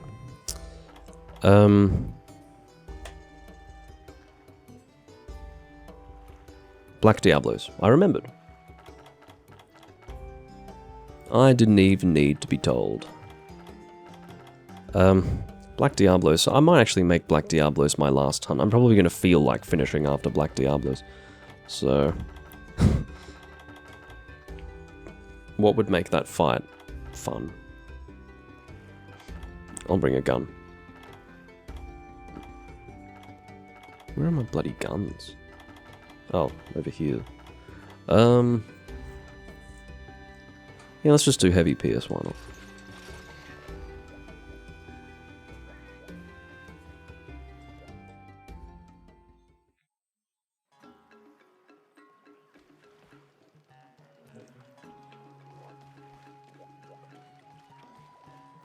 I don't know why, reading that comment from Samuel reminds me of something from, it was a rather culturally insensitive introduction to an old Razor song from one of their crap albums from the 80s.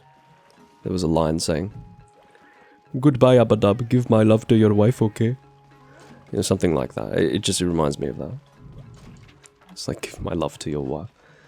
There's just something funny about it.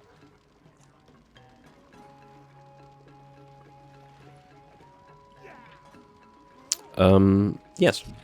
This is the quest that we are joining up on. Have I eaten?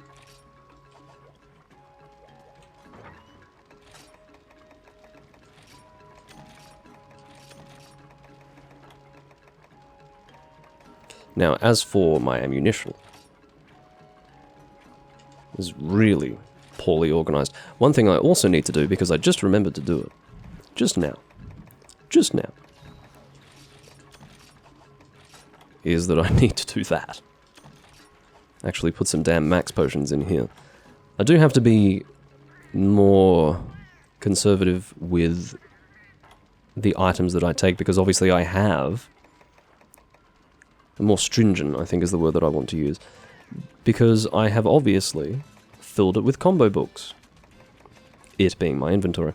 I'm not going to bring combination materials for Pierce level 3. I will instead bring combination materials for Pierce level 1 in the event that things go awry. Because I think I should be able to just run through all 60 shots of Pierce 3, 2, and 1, and that should result in the monster being dead. And if it doesn't, then I don't mind spending, or rather expending, some of my Bird Wyvern Fangs to top myself up, but I don't really want to spend Pin Tuner on this hunt. Shouldn't be necessary. Alright.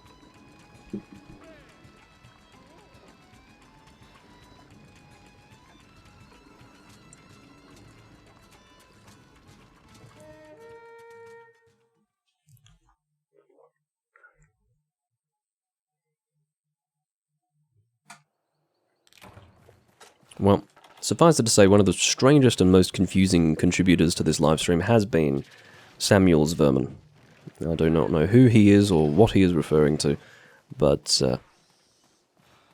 power to him, I suppose.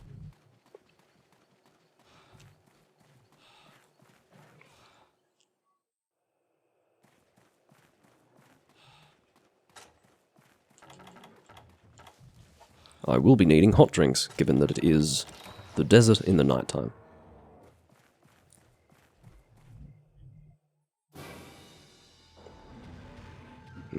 We've got the AJ host. He may not as yet be convinced that the host is as I describe, but I'm almost certain of it. I have a flawless connection when I host, or rather when I enter first, and then when he enters first. It is noticeably jumpy.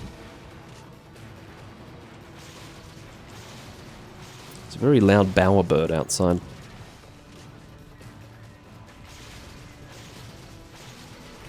It's probably because we've got a bushfire nearby. Oh.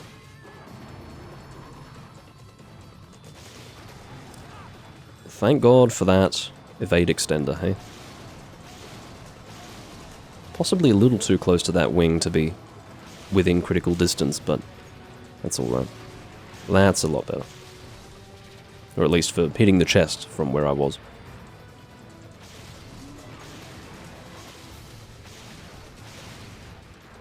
Pretty good DPS though. Basically unloaded 2 or 3 magazines into that monster uninterrupted.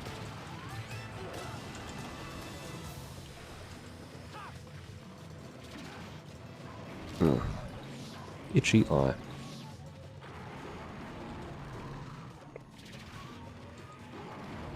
But yes, those of you watching on Twitch, feel free to join me in, well, I say feel free to join me in Dragon Quest Swords later, but I don't know precisely if I'm going to eat between now and then. I probably should, because otherwise I'll be hungry during the live stream.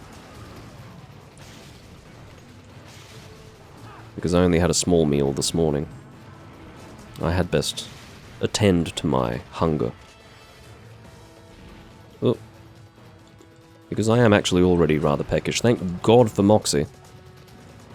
There is also the possibility that I don't have Moxie and that was just good luck, but... no, that was Moxie.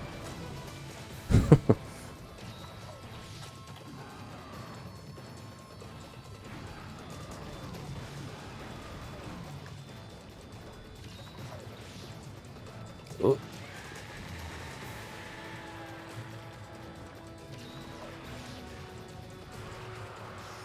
Now here's the ultimate question for the audience. Do you think Samuel's Vermin is a real person or an AI chatbot? The results will be in shortly. of course, those of you watching the VOD will notice that I don't actually put the Twitch chat up on the screen. There is a reason why I do that. I will explain this once and never again. I don't know why I'm choosing to keep it to myself for the most part. I have now died twice in a row. Not in the same quest, but... yeah, it's not going very well for me, is it? The reason why I don't show the Twitch chat on the screen is because I don't want it to be sort of like a, hey mom, I'm on TV sort of thing. Like, I don't want to encourage people to type just so that their message can appear on the live stream, you know. I want communication in the chat to be meaningful. You know, I have encountered that with live streams going back, 10 years plus. It seems as if people are encouraged to type so that they appear on the live stream, which automatically devalues and downgrades the quality of participation. So I think the reason why I don't mention it is because it may come across as a form of snobbery, but I don't care. I would refer to it as almost like curating, or maybe not curating, I would say community engagement management, to give you a real clinical phrase. But, yeah. Tavo says he hasn't seen an AI chatbot that unhinged. But yeah, if there's one thing that I can assure you all, chat conversations, or rather interaction on the live streams that I do, is always going to be better than most live streams, because... yeah, it's because of how I approach things, I would say. It's not an accident. If it's something you've noticed, it's not a happy accident. It is because of how I approach things. There are a few other things that I do to keep things in check, and... yeah. Which is not a mistake. Oh. Well, I'm almost out of Pierce level 3, but I will load this. See, look how ugly the shots are. I hope the HD textures are updated. In other words, new ones. Hopefully new ones are made, because the stuff that remains unchanged from the 3DS version looks so bad. I almost cannot understate this, but the 3DS version looks horrific. It is so ugly. I don't know if that's because I'm comparing it to the Wii U version, which is to say, that's what I'm used to, but I don't think that's what it is, because, I'm used to the 3DS version of 4 Ultimate. I shouldn't even say the 3DS version. I'm used to 4 Ultimate, so, despite having played plenty of 4 Ultimate on the 3DS, and despite not really needing custom textures in that game in order to play it without feeling sick, I do feel sick when I look at this game unmodified. It's some of the ugliest shit I've ever seen. So, yeah. I think what I said when I first saw the 3DS version of Monster Hunter 3 Ultimate, I described it as looking like an ugly cartoon, which is probably accurate. It doesn't look like that now because of the modifications that I've made to the game. This is designed to look as close to the Wii U version as possible. But if this remained unmodified, it would just look like bunkum. It would look like absolute shite. So...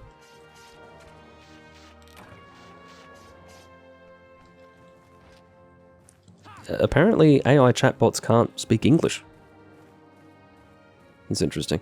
Do you know what I hate about this? What frustrates me is that this is something that is learning from our interactions. And because I've been referring to it by name, that's going to help it to learn from my interactions with it, which is really frustrating. I'm not going to talk about how I feel in depth about AI technology, but I really hate it. I really, really hate it. On not just a practical level, but also a philosophical level. I really dislike it. Part of the reason why I don't talk about it is because I can't exactly change the tide with my complaints. It is the way the world is going, and I think if it is a mistake, I believe it is a mistake.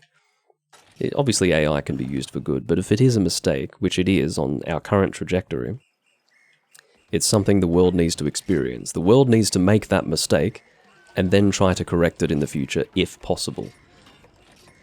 So, you know, I really hate that there's actually something in my chat that is learning from me, if that makes sense. I hate the idea of it.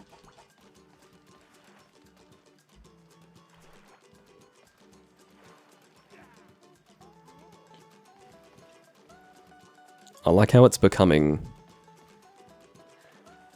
actually becoming genuinely concerned about what I just said.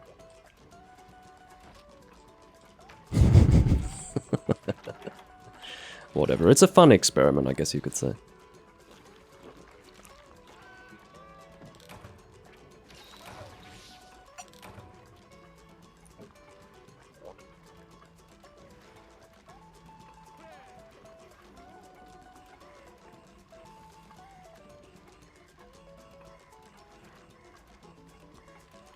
It's kind of scary, isn't it? I might have to screenshot this entire conversation because... Well, screenshot everything that it's said because it's creepy. It's really off-putting.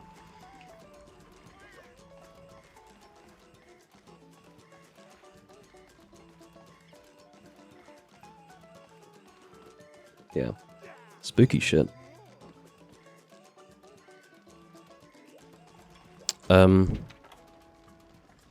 Yeah, I suppose I'll do one more hunt. I don't really want to leave off on a note like that. Can I report this thing for being... Oh, of course, I'm not logged in, shit.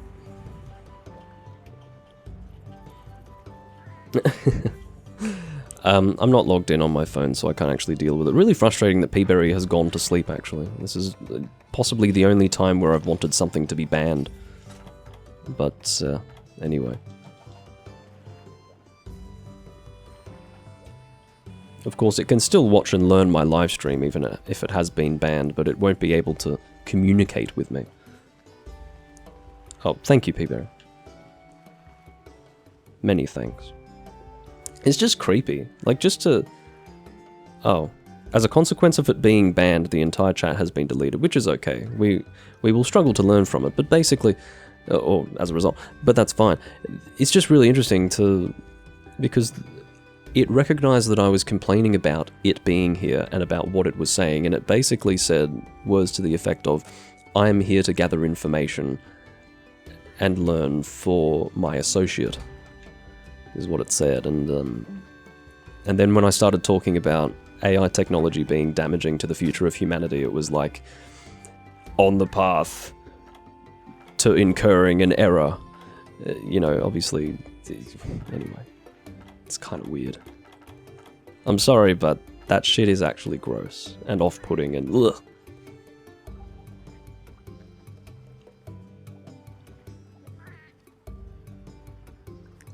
No, it's an AI, Peter.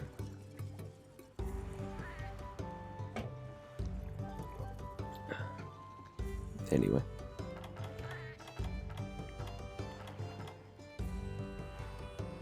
Yeah, it's like, yeah. Anyway, last hunt, I believe that was Nibble Snuff and something else. No, it was Peaberry. It actually was. That was, you know, in this day and age, that is not a person who is really, really going out of their way to try really, really hard to perfectly imitate a primitive AI algorithm. That's just, that's what that was. And I don't know, it grosses me out as much as it grosses you out, I suspect, but... Or similarly does, but that was, yeah. I suspect that was the first of possibly many future interactions that I will have with... artificial intelligence. Has to be a first time for that sort of thing in this day and age.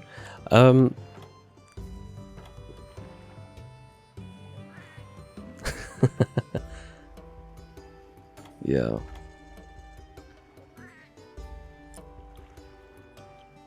What am I using? So it's Baroth and Nibble Snuff. I suspect that there would be a common elemental weakness, probably water. But... I probably won't bring an element. Might bring a status. Maybe poison's a good idea.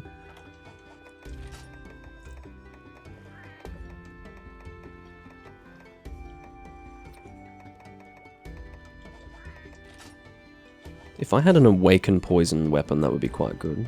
Do I have one, is the question. Awaken poison. I bet I do. I'll have to actually equip an awaken loadout so that I can look through all of my awaken stuff. I have to look for the things highlighted in green.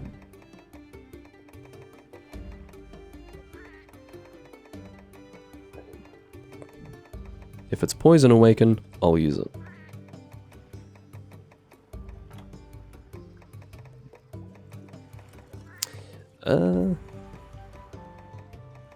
May not have anything.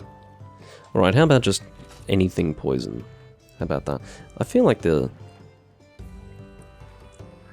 Lucent Nagakuga dual blades are poison awaken, aren't they? I thought they were. Let me have a look. Well, it's not coming up. No, maybe they already have it. Let's use the Alkaid's Asterism with this loadout, which leaves a poor taste in my mouth. And the reason why is because I have honed blades, so half of the skill is not being made use of for these dual blades, but that's alright.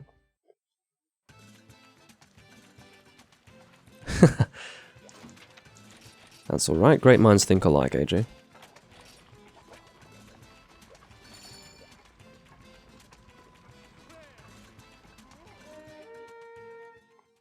Dead internet theory? I don't know what that theory is, but a number of months ago I realized, you know, all this information that we're using AI to search on the internet is stuff that has been put there by people, you see. But people are going to feel less inclined to share information on the internet if people aren't even interacting directly with their stuff. Like, who wants to share their knowledge about something on the internet when people aren't going to directly interact with it? Like, imagine, like, let's take a blog, for example. Who's going to take the time to use a blog to then ultimately not have it be viewed and instead distilled down to something else by artificial intelligence for the benefit of someone who doesn't want to make the search manually? So, I mean, obviously, things like blogs have already gone the way of the dodo, as they say. But, yeah, all the more concerning in this day and age. Anyway, I didn't really want to be drawn into that discussion. It's a discussion I try not to have because it genuinely makes me angry. For just endless reasons, it makes me angry. So, yeah. Obviously, chief among those frustrations are the people who think it's not a problem. Those people, in due time, they are going to have a lot to answer for, but they will not be held to account. I can assure you of that. They will not be held to account.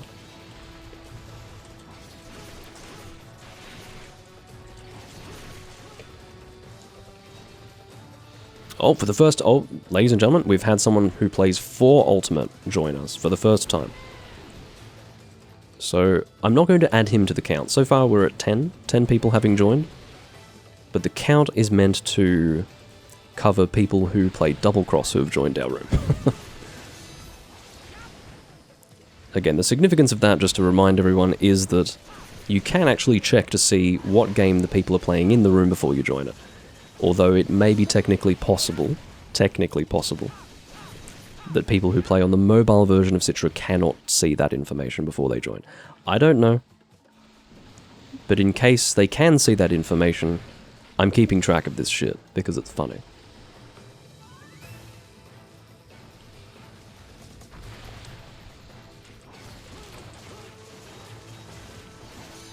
P-Berry, I think any person who has a vision for their own self-worth as a human being. Like, okay, let me just I'm not going to engage you all with the discussion on AI, but let me tell you something.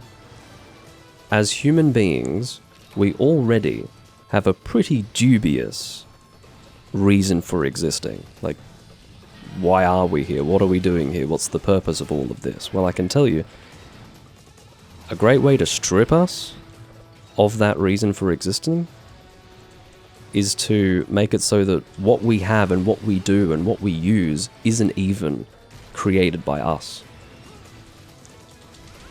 If you offload that task onto something that's not us, we are officially living a life of no purpose. All of the things that require... I mean, that's not to say that things can't become automated. Automation is inevitable. But I think a distinction should be drawn between automation and imitation. At the moment, we're on the path to actual imitation of the human experience that will actually subvert the human experience, right?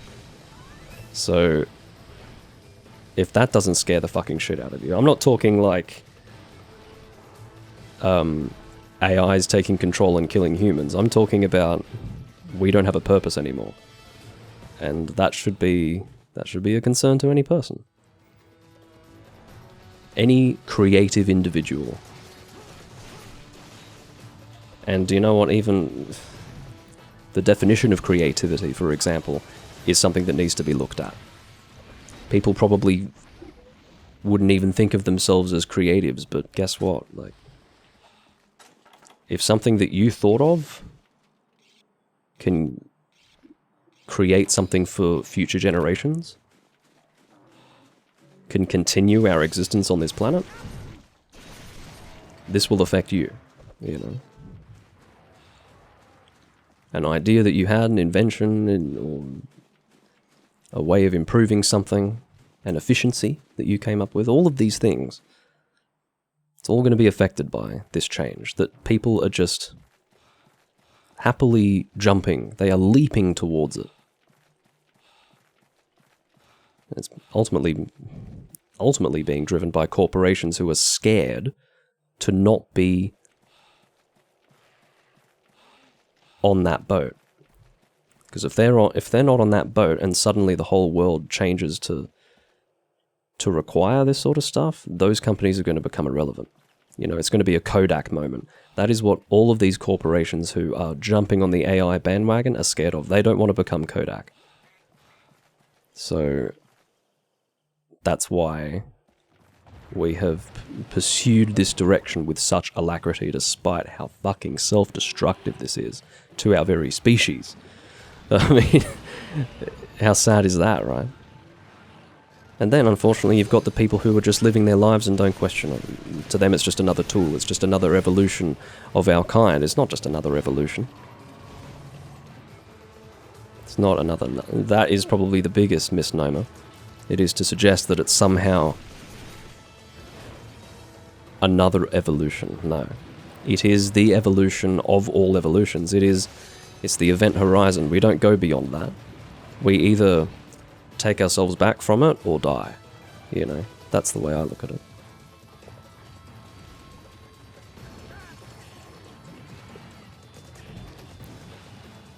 And that's all I have to say on the subject. It's not an invitation for deeper discussion, that's for sure, because it can be discussed until the end of time, almost. It's not what my channel's about. But if this shit doesn't scare you, or make you sick to the stomach, I would suggest reevaluating what you know. And for better or worse, this is coming from someone who actually doesn't look into it at all. I actually, to live a happy life, I keep the hell away from it. I don't want to know about it. Obviously, I know some things just because we are living in that era now. So you will be introduced to certain facts and certain things. Like, for example, that interaction I just had with that AI thing there. You will, even if you try to keep away from it, you will be aware of things. So it's not like I speak from a place of complete ignorance, but I have a distinct feeling that if I were to inform myself in greater detail of what's going on here, it would only worsen my concerns rather than allay them in any sort of way. But yeah.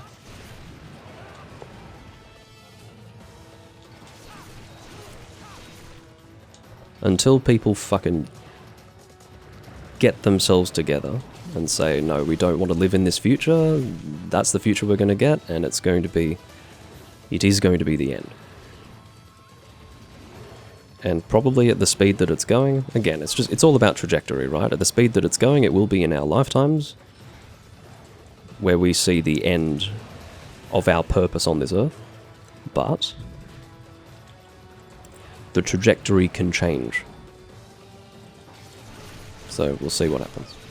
I'm not going to have an effect, that's for sure. I'm just along for the ride.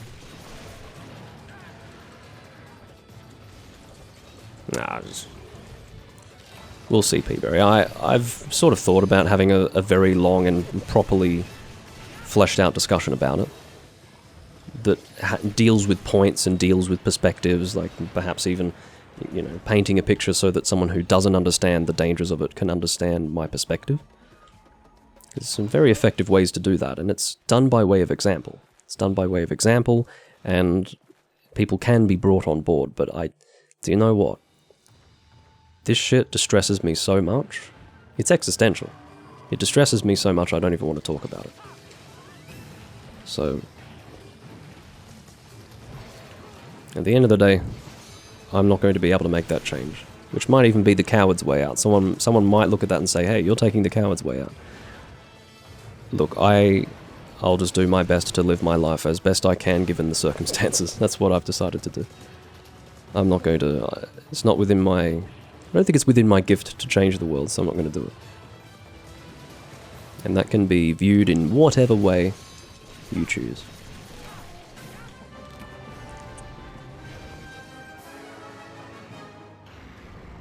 Yeah, I'm sure it's fucked up. I will never do it. I will never look into it, Potato. I don't want to know. But I can tell you that, if anything, I'm heartened by the fact that there has been a shift in attitude towards it. What pissed me off at first, and what made me particularly hopeless, it made me feel particularly hopeless, was when people were cynical about its criticism. They were saying, oh, well, you know, what were you saying when we went from horse-drawn carriages to cars? You know, of course people were protesting that. I mean, yeah, but there is a distinction to be drawn between the natural evolution of humanity and perhaps even the introduction of automation and literally everything that human beings do to create the world in which we live being done by something else. Maybe not literally everything, but just about everything. Eventually being replaced. That's not like a few industries changing, that's the landscape of the human experience changing. And not for the better. Who's going to say that's for the better? So, just why? Talk about dumbing down humanity. Anyway.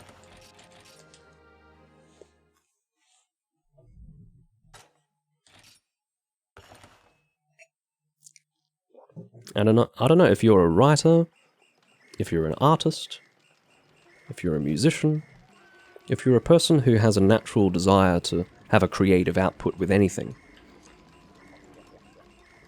I think you were a person who, from the moment this technology was revealed, you knew where this was leading. And I'll tell you what, the industry didn't shy away from that.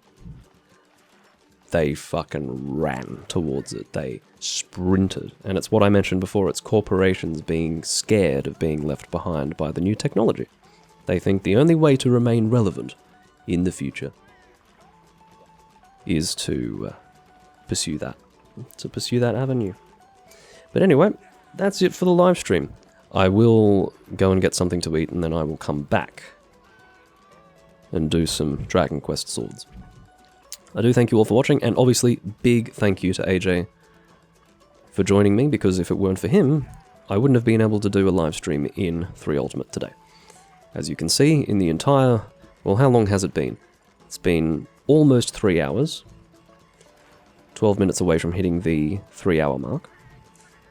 And we haven't had a single person join us, so It was a two-man venture on this occasion. I do thank you all for watching, and I'll see you next time I am playing Monster Hunter, and indeed I will see you in the Dragon Quest Swords livestream if you are still awake and are able to join me for it. It'll probably be within the next 40 minutes to an hour. I'll see you then. Bye-bye.